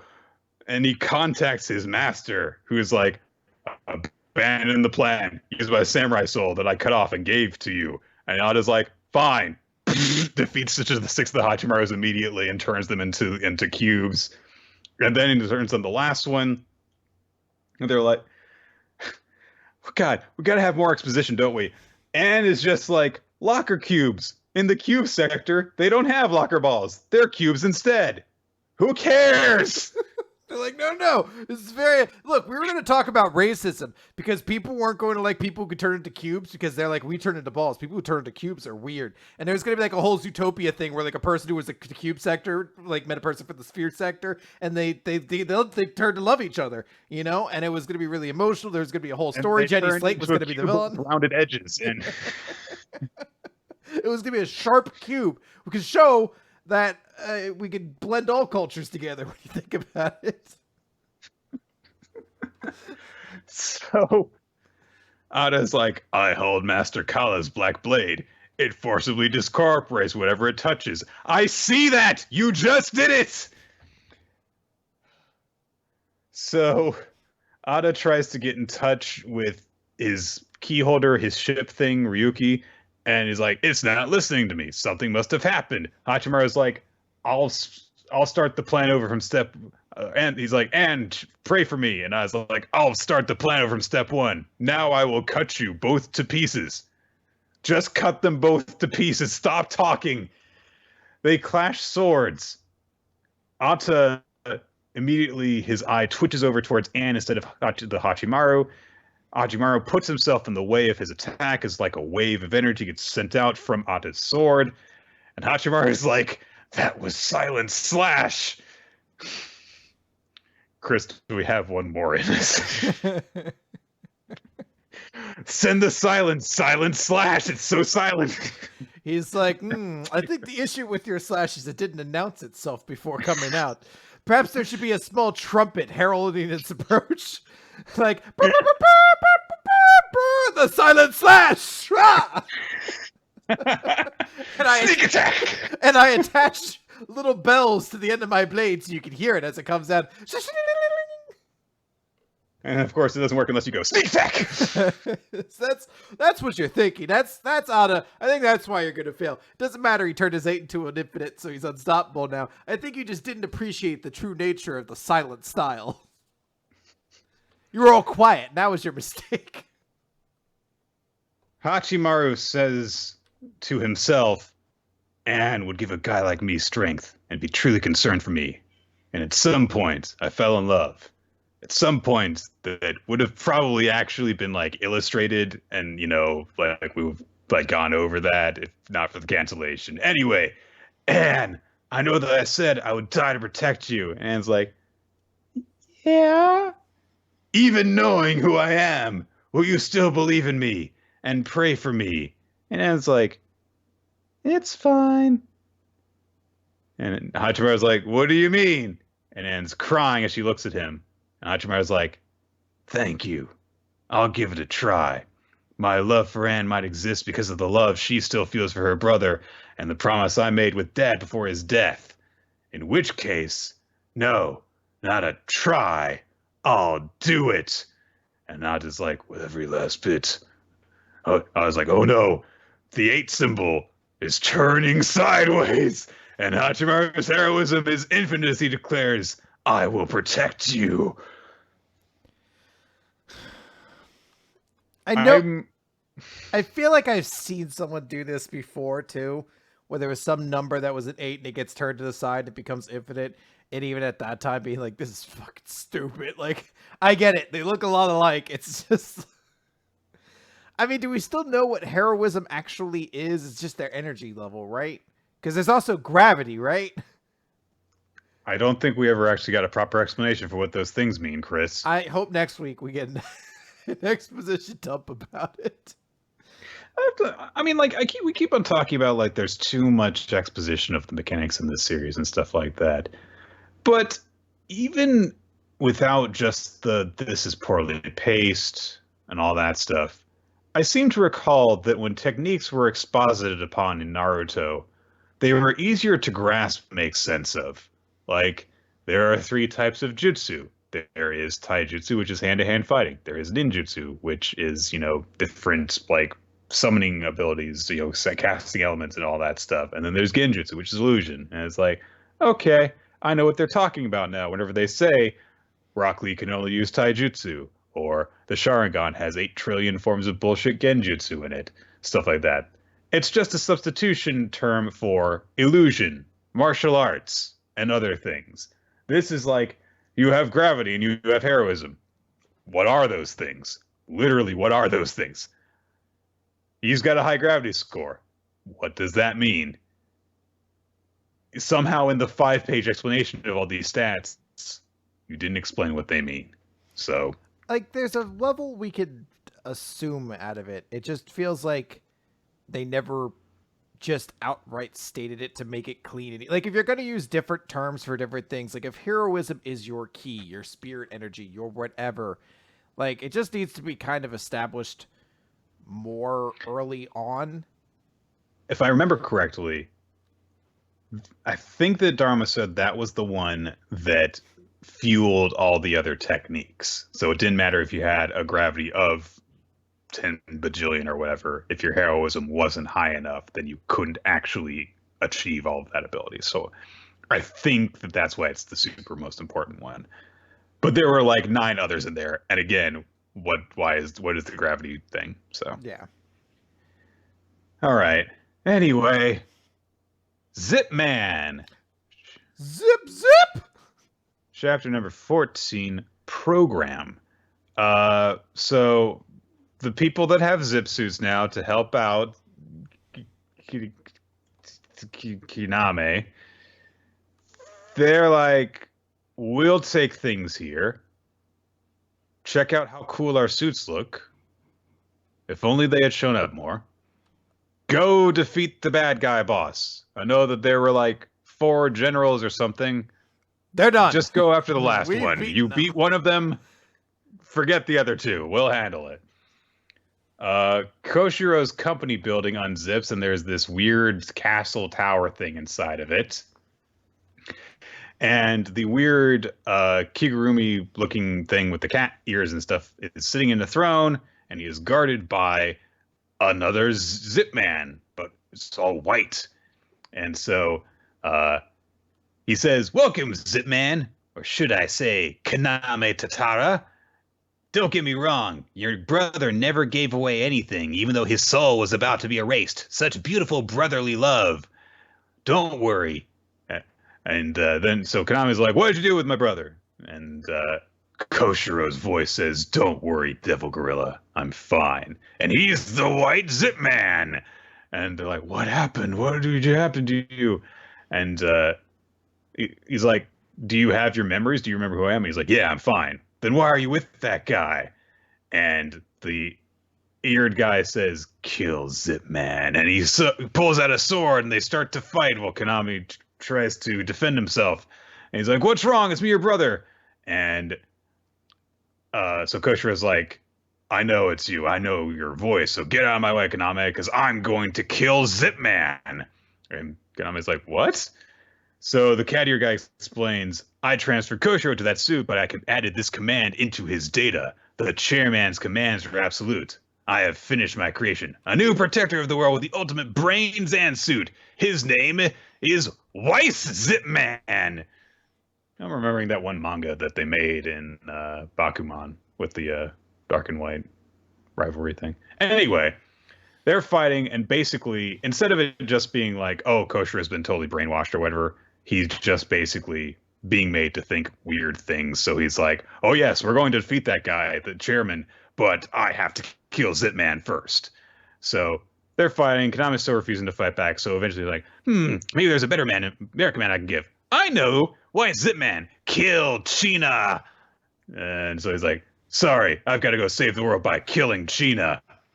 And they are still fighting at the end of the chapter. So, Nick, I don't have a wristwatch, but it's one of those moments where I just want to like tap on the watch, like, oh man, is this? How long am I going to be here? It's sad because the quality of Zipman is entirely determined for the fact that it's being canceled, and you're like, why would I invest in it at this point? Right. Samurai 8, it's like, how much of this is bad just because the story was bad, and how much of it is because it's being canceled, whereas this is just like, well, it's all because it's being canceled. Yeah, so. I was like, I probably could have liked quite a lot of the things going on here had there been actual, like, continuation to it at this point. All right, Nick, you know what they say, we never learn. Question. Learn. I don't know. I just felt the need. I got confused. I was like, is there a series I forgot? Question 151. X equals Thumbelina Supercomputer Part 1. The start of the Ogata arc. And we get a little color page with a little tiny Yuega being held up by Ogata and a little tiny Sekijo, and her nose is bleeding because Nick will not admit his incorrect statement one time. You say that, but if anything, this chapter kind of pumps up my argument, so... I don't see how that is, but all right. So, hey, in this chapter, it turns out Ogata was the girl from the fireworks festival, and we cut ahead. The kids are in university now, and Sekijo and Ogata are roommates. They have an apartment. Sekijo loves hanging out with Ogata because she's living the, quote, sublime climax of my life. And they found a really good, ultra cheap apartment. There's a reason for that we'll get to. Yuega shows up. He works at the udon store. And he's delivering udon. And he's like, cool. All right, I just stopped by because I wanted to. We talk about Iruka. She won a race. And Sekijo is like, well, she left without saying anything. So... like, this is the thing. You're someone who thinks Iruka's story isn't the canon one. You're insane. Because apparently the only way for an Ogata arc to even exist is Iruka had to just leave the picture without saying anything to anyone. So they're like, yep, that's what we have to do. Ogata's like, hey, there's something spooky about this apartment. And Sekijo's like, yeah, why don't you just stay the night with us? Oh, wait, just kidding. And Yuiga and me is like, yeah, okay, sure. Turns out they're staying at the haunted apartment from that one chapter with Kirisu. And it's a good callback, I will say. But go on. The little girl's like, hey, it's you, remember? Let's play together. And Yuiga's like, geez, why did they have to take this apartment? But he's like, you know what? It's fine. it looks like Ogata's really scared. I'll just stay tonight. I'll try to keep this situation under control. So they're all sleeping on like the floor. Little girl, Ghost, sleeping with Yuiga. He's like, oh man, I don't know why I really. And this is actually her love story with yeah. Oh man, it's the little ghost girl's path. That's right. Her own storyline. There's no way Ogata's ending up with Yuiga. And he's like, oh man, this is so awkward. And Ogata grabs onto his hand. She's like, what's wrong? Are you scared? And well, I guess actually Yuiga says, are you scared? And she says, no, it's just Rizu. Remember? Yeah. He's like, you're not supposed to say, you're supposed to call me by my first name when it's just the two of us. Also, her hat just says psychology on it, which, yes. Okay. As all nightcaps do. I was going to say, I was like, do they brand nightcaps for the, like, major you take at that school? Is that a thing that they do? Her nightcap, like, it matches her pajamas, and it's just, polka dots. So, do they just, like, yeah, we'll write whatever you want on it. And so someone's just like, can you write Schmeggles on mine? And like, sure. Absolutely. And Yuiga sees her and it's like, oh, I'm remembering how you're the fireworks girl. Wink, wink, wink. And he's like, hey, how do you feel about, but little ghost girl's like, hey, what are you doing? And it scares everybody, basically. Yuiga's like, hey, wait, you promised not to cause trouble. So he goes to kind of grab her, and I guess she just ghost phases through him or tosses him. I don't know. Anyway, he lands on Ogata, and he's like, oh, no, the ghost was, the nothing was next to us. So Ogata's like, wait, what's going on? Hey, what was that? And the ghost is, like, grabbing onto her. It's kind of pulling her shirt up, and eventually Sekijo wakes up and is like, I was having a nice sleep. What the fuck y'all doing? And they're all scared because she has a mask on. There's a certain panel while this is going on in the scuffle where the ghost girl, Misao, grabs onto the shoulder of Ogata's pajama top, and it's a fan service shot. So somehow it tightens around her in a way that doesn't really make sense because, it's tightening around her boobs. But you can also see that Ogata wears a bra to bed, which, from what I understand, not very comfortable. So I don't know. Maybe maybe she was concerned because Yuiga sleeping next. Yeah, maybe. Maybe different strokes. Yeah. Anyway, they're like ghost. Even the ghost girl's scared, and they're like, hey. But that basically ends the chapter. Then with her saying like, hey, why are you wearing all those those face masks to bed? It's scary. And Sekijo's like, no, that's okay. Those protect my skin while I sleep. That's the chapter. And that's it. That's the end of this chapter. Was okay. So last week when we got the announcement that, okay, we're going to get all the weekly that we never learn storylines and stuff like that, I said I thought it was a bad decision, but I was going to judge each of them on its own merits. This is off to a terrible start. I was going to say, maybe it was intentional to start the side stories with the most dickless fucking no heat romance that's left in the story to tell. Like, you were like, no, I think there's something between Fumino and Yuiga, or Sumi and Yuiga, but there's nothing between Ogata and Yuiga. So let's start there. The only thing that really goes on is Yuiga thinking about Ogata being the girl that he saw with the fireworks, which is completely different from how the Uruka plot line went, because he didn't know it was her. And Sekijo trying to push them together. And that's it. So this is a really weird start to this is the route where he ends up with Ogata, because even in the comic relief chapters in the Ephemeral Mermaid arc, there was a lot of discussion of Uruka's feelings for Yuiga and Yuiga's feelings for Uruka in every single chapter. So this was a really weird whiplash to get into this one. And yeah, like you said, did not do anything to add to the argument of there's no canon ending. I want every which in a way is a kind of a relief to me for the complaints I had last week. So I want every single arc to start with. Well, Aruka didn't say anything, so we all got here. And that's the reason why this can happen. I do appreciate that this is taking place at a different time, though. This is like time has definitely passed since they've graduated like high school, and now they're all in university. Yes. And this potentially could resolve the very big potential issue that comes up whenever we get to the Kirisu ending, where hopefully Yuiga has graduated and it's like 23 or something. Yeah. Or just he's no longer in school, like a school where she's a guidance counselor, and like some time has kind of passed to give something there. I do. That is definitely the thing that probably has me the most optimistic for the future of this series is like, okay, you have demonstrated that you can have a very different starting point for each of the 5. You're not going to start with like, well, we just took the entrance exam and then a girl confesses to him. So yeah, I do appreciate that.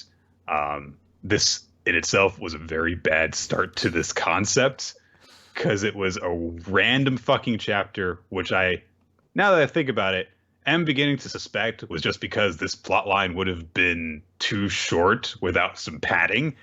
But hey, at least, we might get some creative stuff in these next four plot lines. So yeah, I'm legitimately, I'm just so excited waiting for this is the best chapter to start with for me. Because it was everyone being like, every ending's going to be canon now. And then you watch this chapter, you're like, there's no it was the fucking way.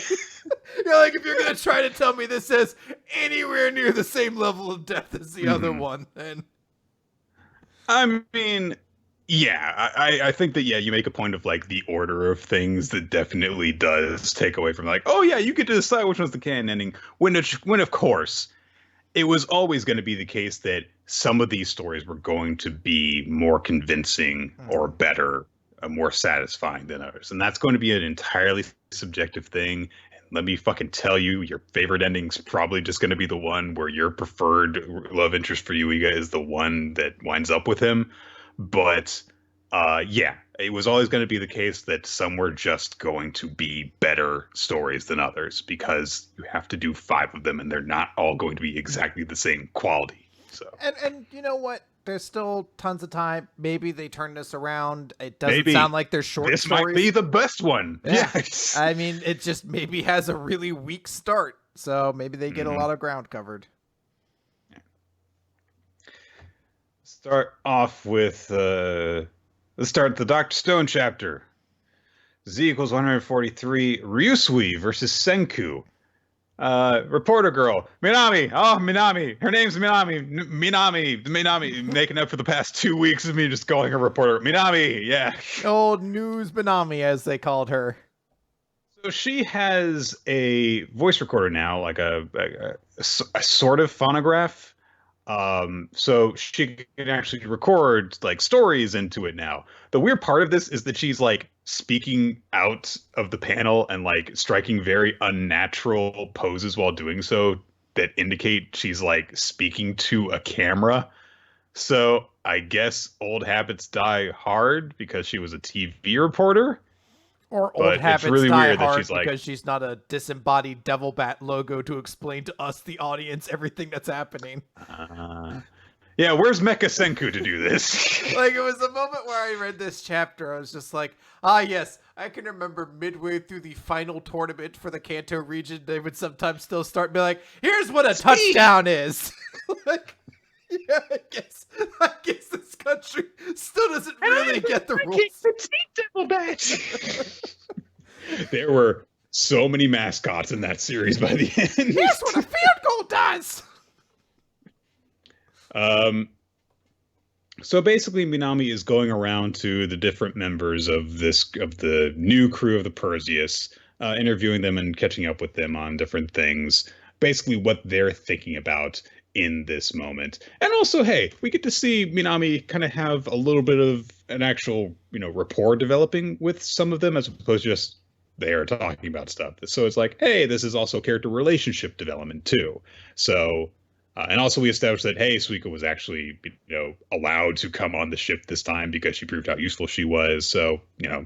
good, because it would have been really awkward to just not have Suika in this series for an extended period of time, considering she's been one of the primary supporting characters for a while.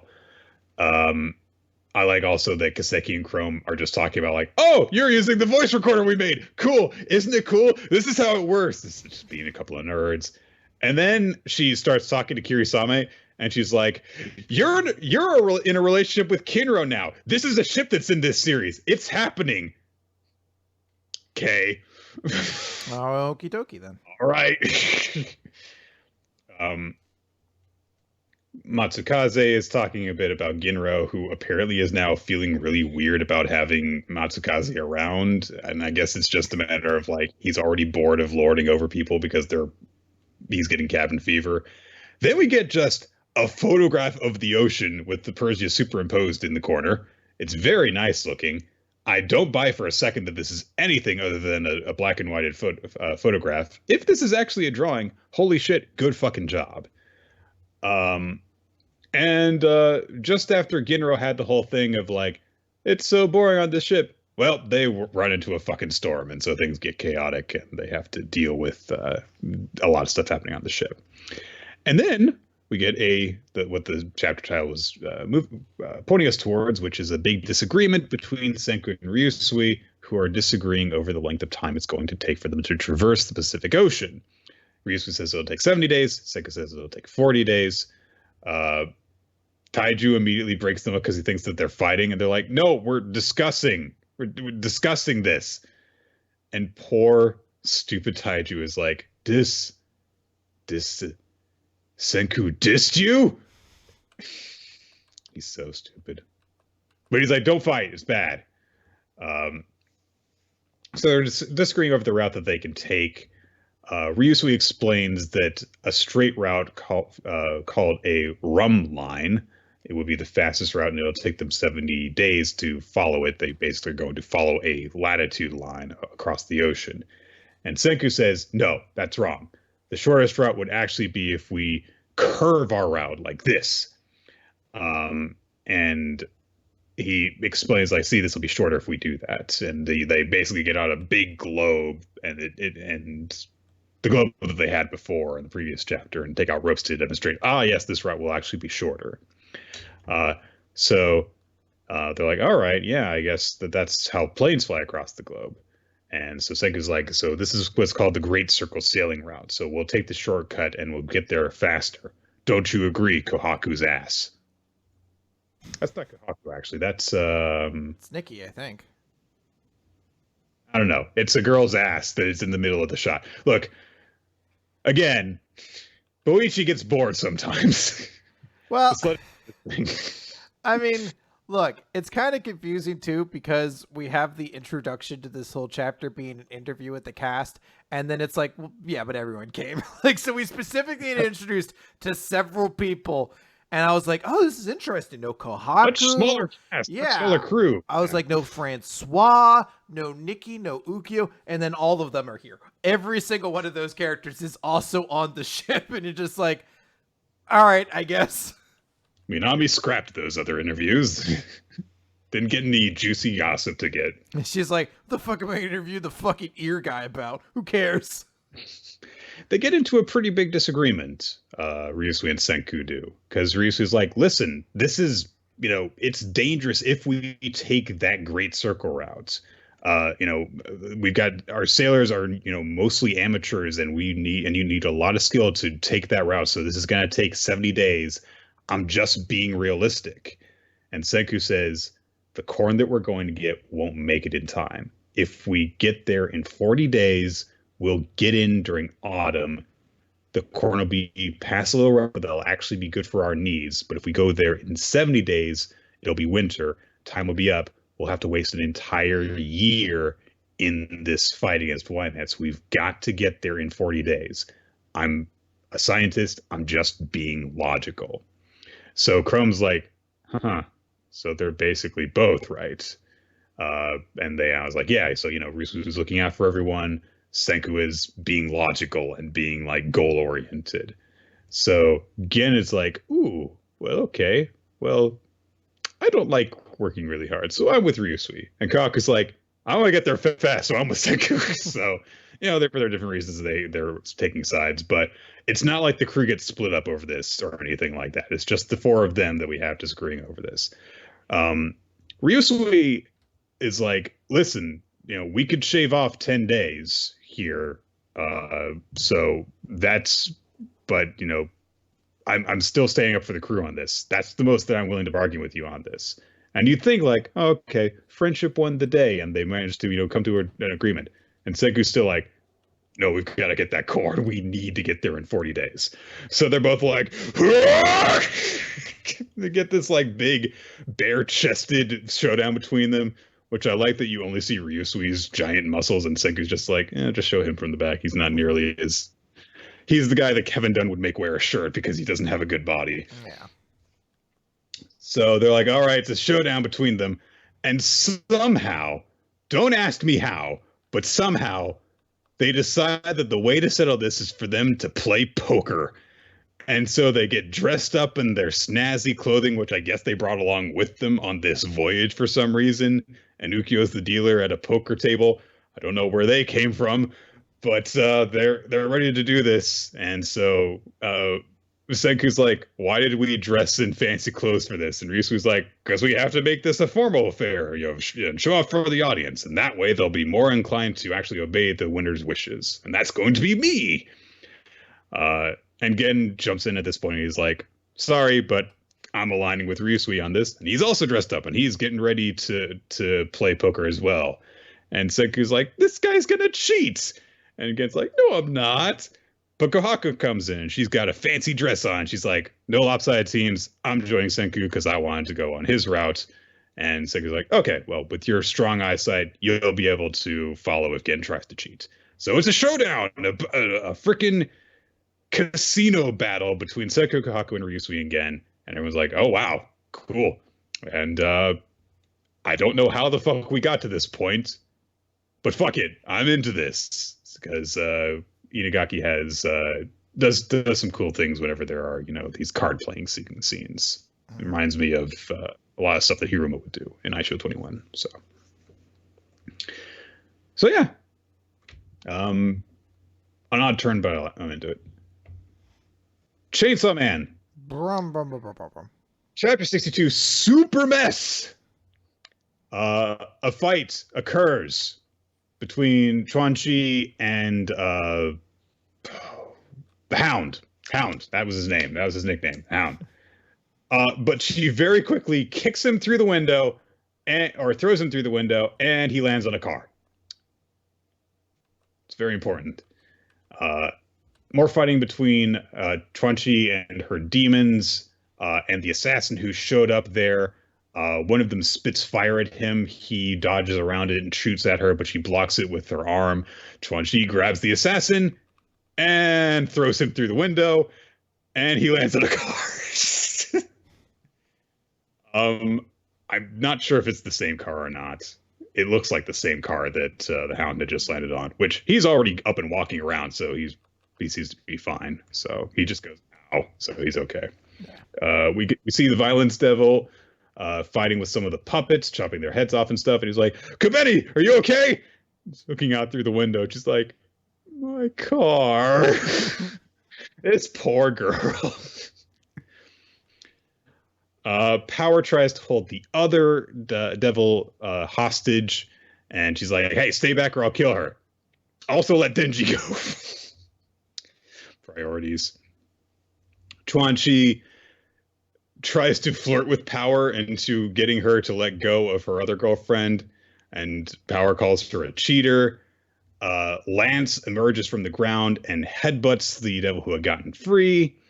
And so they look, not Lance, Beam, my mistake. And so Denji's like, hey, Beam, we're gonna run. Then one of the bodyguards stands up and is like, hey, mind if I get a rematch while squaring off with Chuanchi?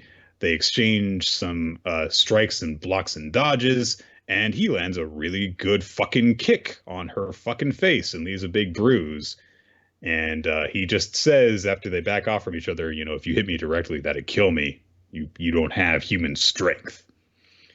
Denji and Beam are running while being chased. He says that he's going to get his chainsaws out, and Beam's like, nope, save your blood, just in case. But then at that moment, Beam trips up, falls to the ground, and Denji's like, hey, come on, man. And then he goes, ow.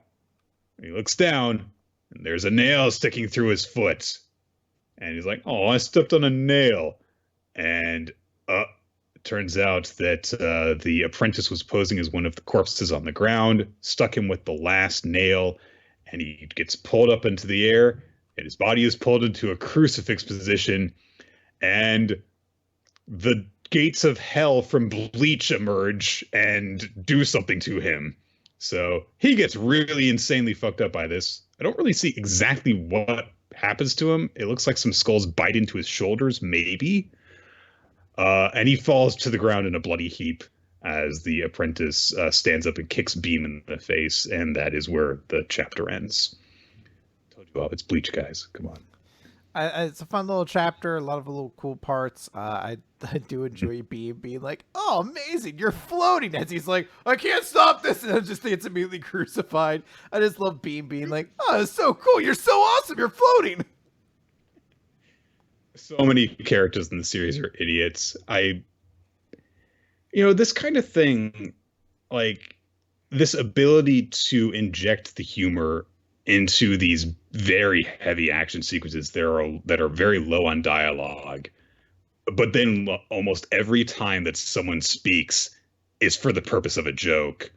That's kind of the thing that I wish that some of the more recent series that are struggling would do. Stuff like if we had that in the chapter of Mashle you were talking about, or if we had that in Yozakura Family, because it really helps just kind of like move things all along at a brisk pace. So you get your action, you get your consequences, but you also get your humor. So fun chapter. The Promised Neverland. So, not to oversell this chapter, which is chapter 171, Defeat. But this was the best chapter of The Promised Neverland that we had in a long time. It wasn't amazing, but it was the best chapter we'd had in a long time. Because we see Peter Rattray running away from people and being like, oh, what can I do? I'm cut off from the command center, and all the things that I could possibly do require me to be able to use that. And then he gets a phone call, which is kind of awkward, and answers it. And it's a call from the Imperial Capital. And we see that over in the capital, Sanjo Mujika are going to be executed. Oh no! But then, coming through the crowd, it's Luvis! And it's actually him. Because he's got the full outfit, the mask, and everything. His weird monkey guy is there too. So yeah, Grand Duke Luvis is there. How is he alive? I don't know. I guess there's people saying that there were hints to the fact that Luvis was still alive at the end of Goldie Pond. He's the only person whose body we never saw, things like that. Like I don't care. I just don't care anymore. Luvis is here. Fine, whatever. So, he looks at all these random people who are going to execute Sanjo and Mujika while they're looking at him like, holy shit, Luvis is here. And he's like, huh, you guys have gained a lot of power while I've been gone, even though you're just dogs of the five houses and everyone's terrified of him. And so he's like, looks like you were all cajoled by the Rattray boy. How deplorable.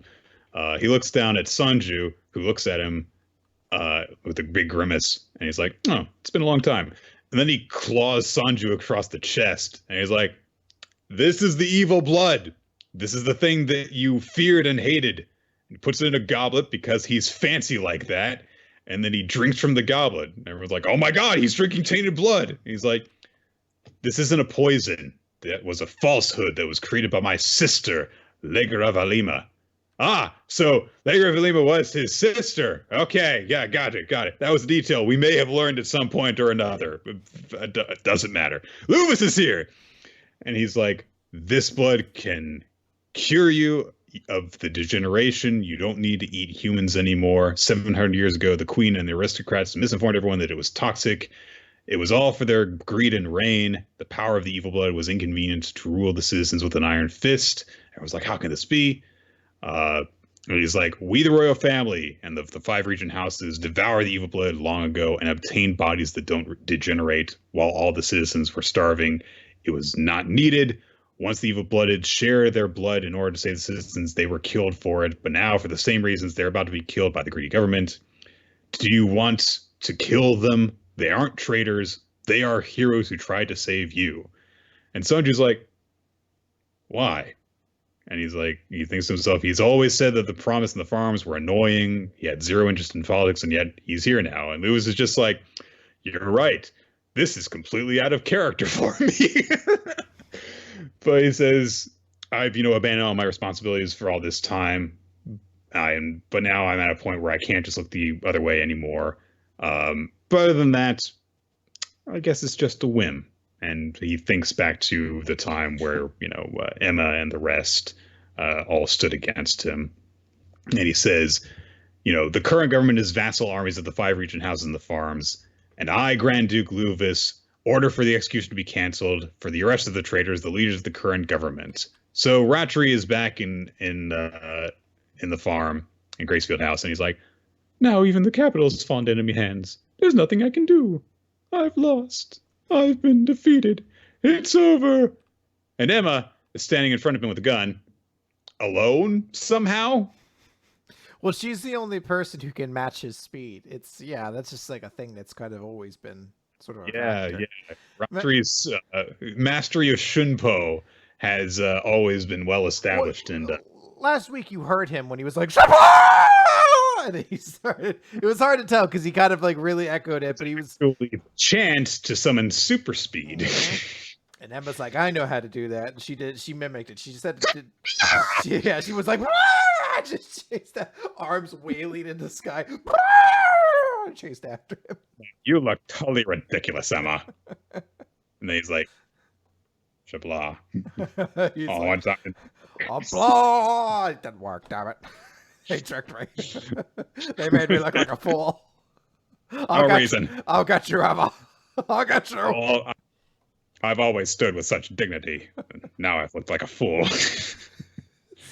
It pans out. He's wearing like a My Chemical Romance t-shirt and like checkered pants. A giant chain wallet.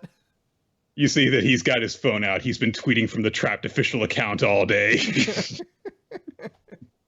Well, that's going to date this episode a lot, isn't it? In the midst of the coronavirus quarantine, just remember there was one day where the white boy rock music of Trapped was relevant once more. I still kind of hold a candle for some of their songs, but now it's going to be really difficult to enjoy them again. But Chris, they've got 2 million subscribers on Spotify and 2.6 on other platform for music. Well, you know what? It's not 2006, so I don't imagine I'm going to be hearing Headstrong much anymore, so I don't think I'm going to have to hear their music much anymore either. Believe me, I'm just as lost as you. Believe me, I'm just as lost as you. And time I think I've finally made, I find that I've listened to some of their music a lot, okay? I used to be 14, okay? You know what? I appreciate you. Sriracha looks at Emma and is like, they made a new promise, but they haven't implemented the promise yet. The one who made the promise was 63194 Emma. So he's like, oh, I lose. He's like, I've lost. There's no future for me. But as long as I kill her, Emma, the promise is void. Their future will be destroyed too. Just shoot him, Emma. Oh, but she can't because of all the established. She can kill someone. Right. She can't. Okay. Ratri's definitely gonna get her. He's gonna get her. I have full confidence that his plan is going to work.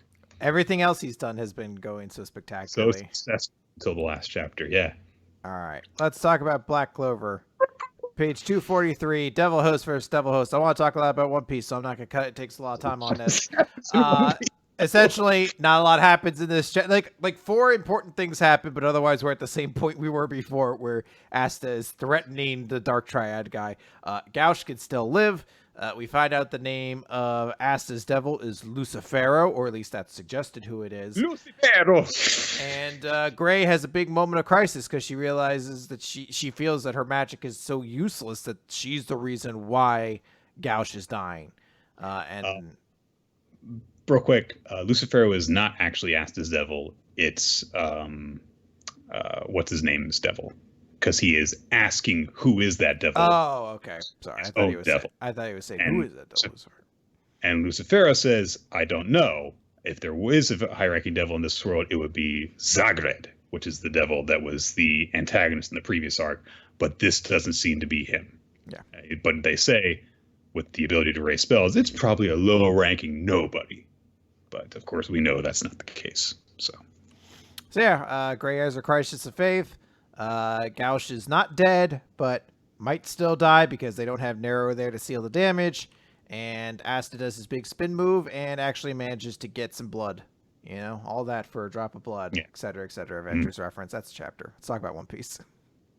Yeah, it's not a bad chapter. No, not I will say. This whole fight, credit where it's due, this arc so far, once we got past the time skip and just, Asta's really strong right now, has been very good. There has not been a single chapter since we got through Asta's whole rescuing people thing. We made fun of Yuno's flashback stuff, but it was important information to get. Black Clover has been pretty good. So, yeah. It's just that each individual chapter does not cover a whole lot of consequential events. So.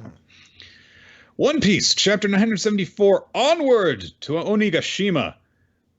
We see that, yes, when Dendro took over this new identity, that he got in touch with Hiyori, had her take the guise of Komurasaki. There's a meeting between them after she has done this now where she's like, hey, listen, you're getting in danger. I'm going to go distribute this money in Ibisu Town. So, hey, Hiyori's been robbing from the rich and giving to the poor this whole time she's been Komurasaki.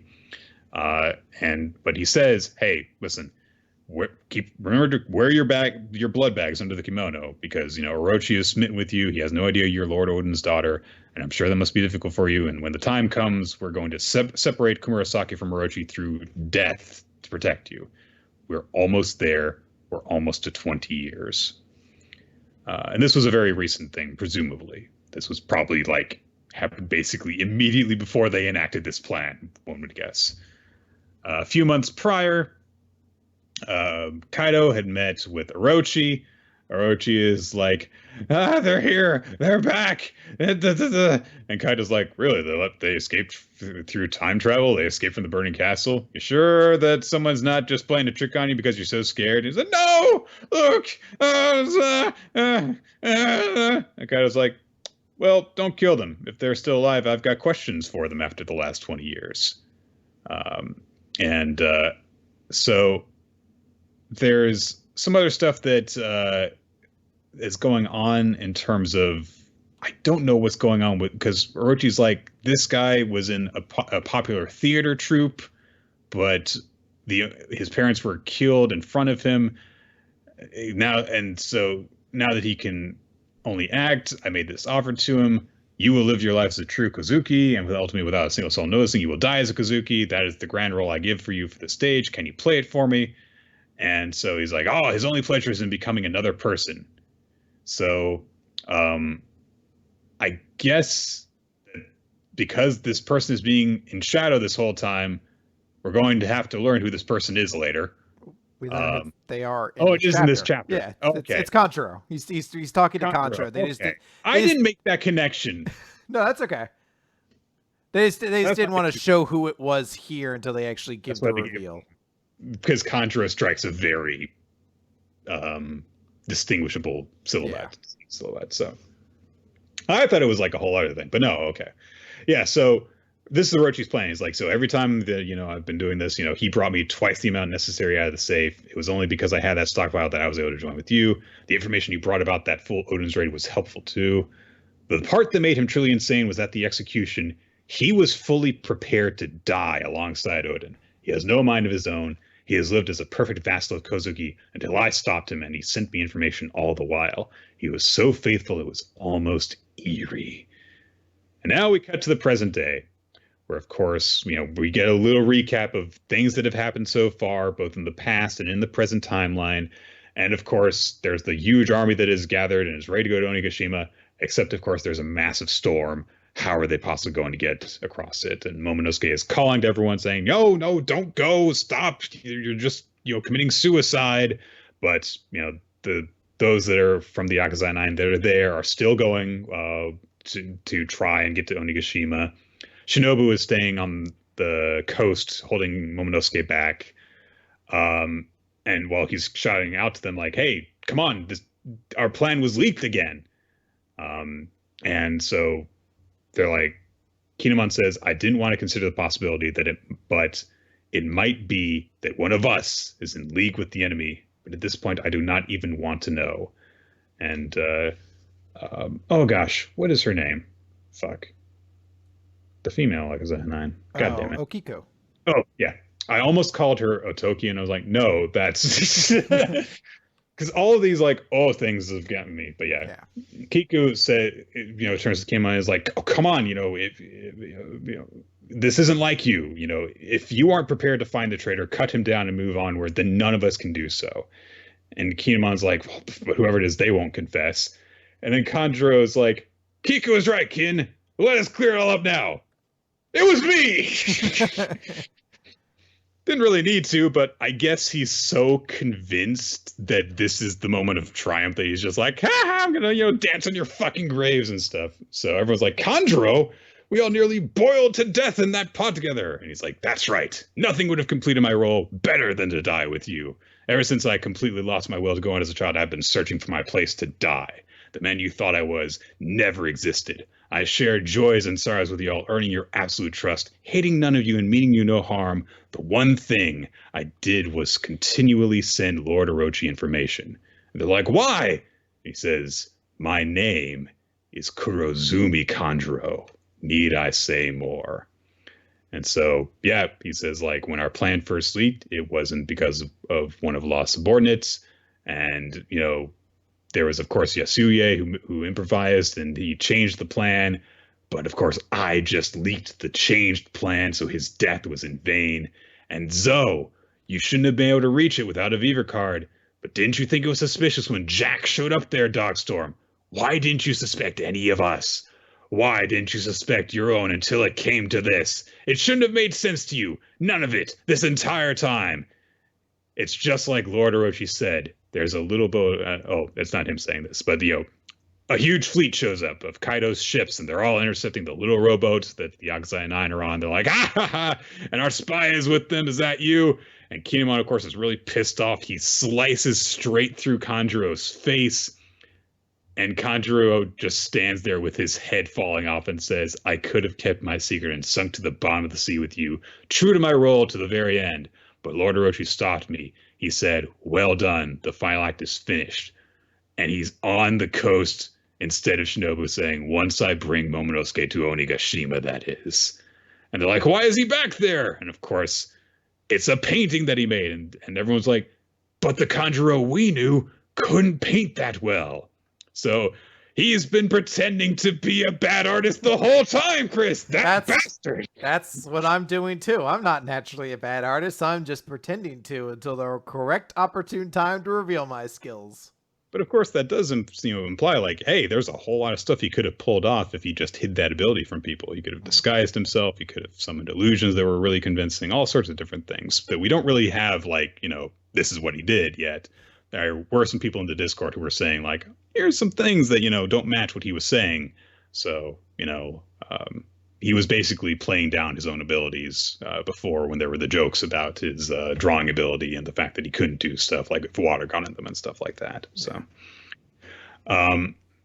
but at that moment, as everyone's like, oh my God, what are we going to do? Kanjuro's got Momonosuke and we're stranded out here in the sea. All of a sudden, a huge explosion rocks one of Kaido's ships. And Luffy is there, and he's like, "Sorry, we're a little late." And everyone's like, "What the fuck? I thought we sank all the enemy ships." And everyone looks down, and there's something on the seafloor, and a ship emerges beneath the rowboat and carries it up into the sky. And uh, someone says, "Who takes a row out to sea in the middle of a storm? Are you crazy? Don't take the sea for granted, samurai." And they're like, "Is that?" And it's law. And then more explosions rock one of Kaido's ships from the other direction. And Kid is there, and he says, "I saw those ships and samurai hang out at the other port like idiots. What are they doing? I nearly sank them all to get them out of my way." And Kinemon shouts over to Luffy, and they're like, "Oh, is everyone all right?" And Kanjuro says, "Why didn't I hear about this? This doesn't make sense. They said we just had to sink a few samurai in a rowboat, but these guys are pirates. The worst generation. I thought they were locked up." And Luffy shouts over to Kaido's ships and says, "Don't pick on samurai in a rowboat. When you're at sea, you fight against pirates." Oh, man. Fuck yeah! Oh, holy shit. This is so dope. Oh, man, there's like 6 months of the end flashback was fucking worth it because this is such a cool reveal with those dudes all showing up and they all have like new outfits and they all have like a cool moment where they all show up and like you only see like the bottom of their face because they're talking and then they have that big cool line of when you're at sea you fight against pirates and fuck yeah, this is so dope. And you've got the shot of Kid, Luffy, and Law, and it's like, well, that's going to make it for an awesome desktop someday. Oh, yeah. Look, I'm already sitting here, and I'm like, I'm waiting for, like, the other parts of this, because I'm like, I wonder if they actually sank all those boats, or if Frankie did something to make it so make it look like they were sinking, or in it. something, or they could come back, or it's something like I'm just like it's so exciting to see like the moment of like the big villain reveal, and everything feels like it's at its absolute worst, and then boom, all of a sudden Luffy and the Kid and Law have shown up, and you're like, fuck yeah, finally, like it, like it's as satisfying as I kind of hoped it would be because you're just like, all right, we're out of the flashback. We're fucking going now, and it's a really cool first chapter back. Like, it's the right pace we need to move. This is, especially because we got back from this flashback that was all about Odin, and all about Wano, and all about the stuff that Odin had been doing with his samurai friends. Yes, he bonded with pirates and stuff like that, but it was about Odin's life. And then you have that moment at the end of the chapter that's just like, hey, don't shoot at samurai in a rowboat. When you're at sea, you fight against pirates. And it's like, the cast from the present is back. And this is, as much as this story is about Wano's past and how that carries on to the nation and to the Akazaya Nine and stuff, this is now also Luffy's story. And we're getting that injected right into it. And it's back. The stuff that we left behind all those months ago, now we're back to it. And we're kicking off at an awesome pace. And there's been a lot of buildup, not just in the flashback, but in the two parts of this arc before this. And now we're getting into the climactic part of the story. And I'm really excited to get to it. Yeah, like it's one of those things where I'm really, really eager to get the next chapters, and just such a satisfying way to kind of do everything. I really, really enjoyed this chapter. All right. That is the chapter of the week, by the way. So for me, so. Okay. Yeah, that's my chapter of the week as well. And it's the audience. Holy shit. I had not opened it, and I was like, it's going to be Act Age. They're always going to pick Act Age.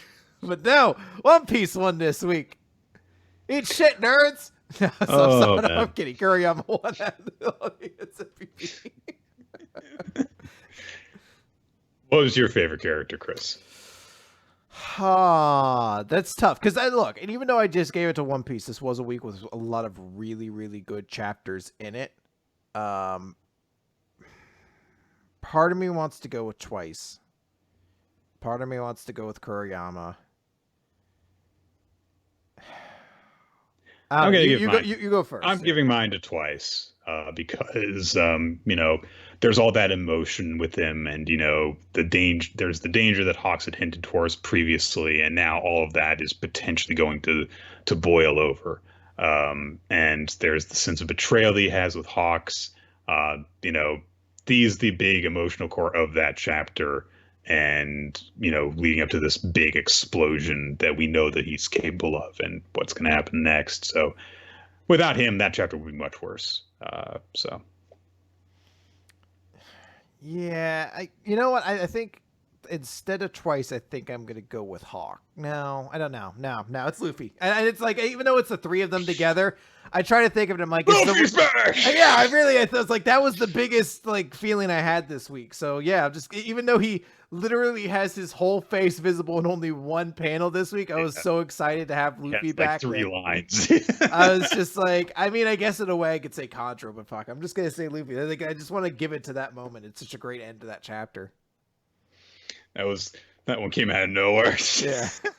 I'm like, Harmonia Justice, can he get it again? Before we get into the usual episode ending stuff, I want to say what our recommendation is that we're taking next. Zatch Bell again. No. Oh. I am very excited about this one because this was something that I discovered a few weeks ago. Read a little bit of it, thought it was very good.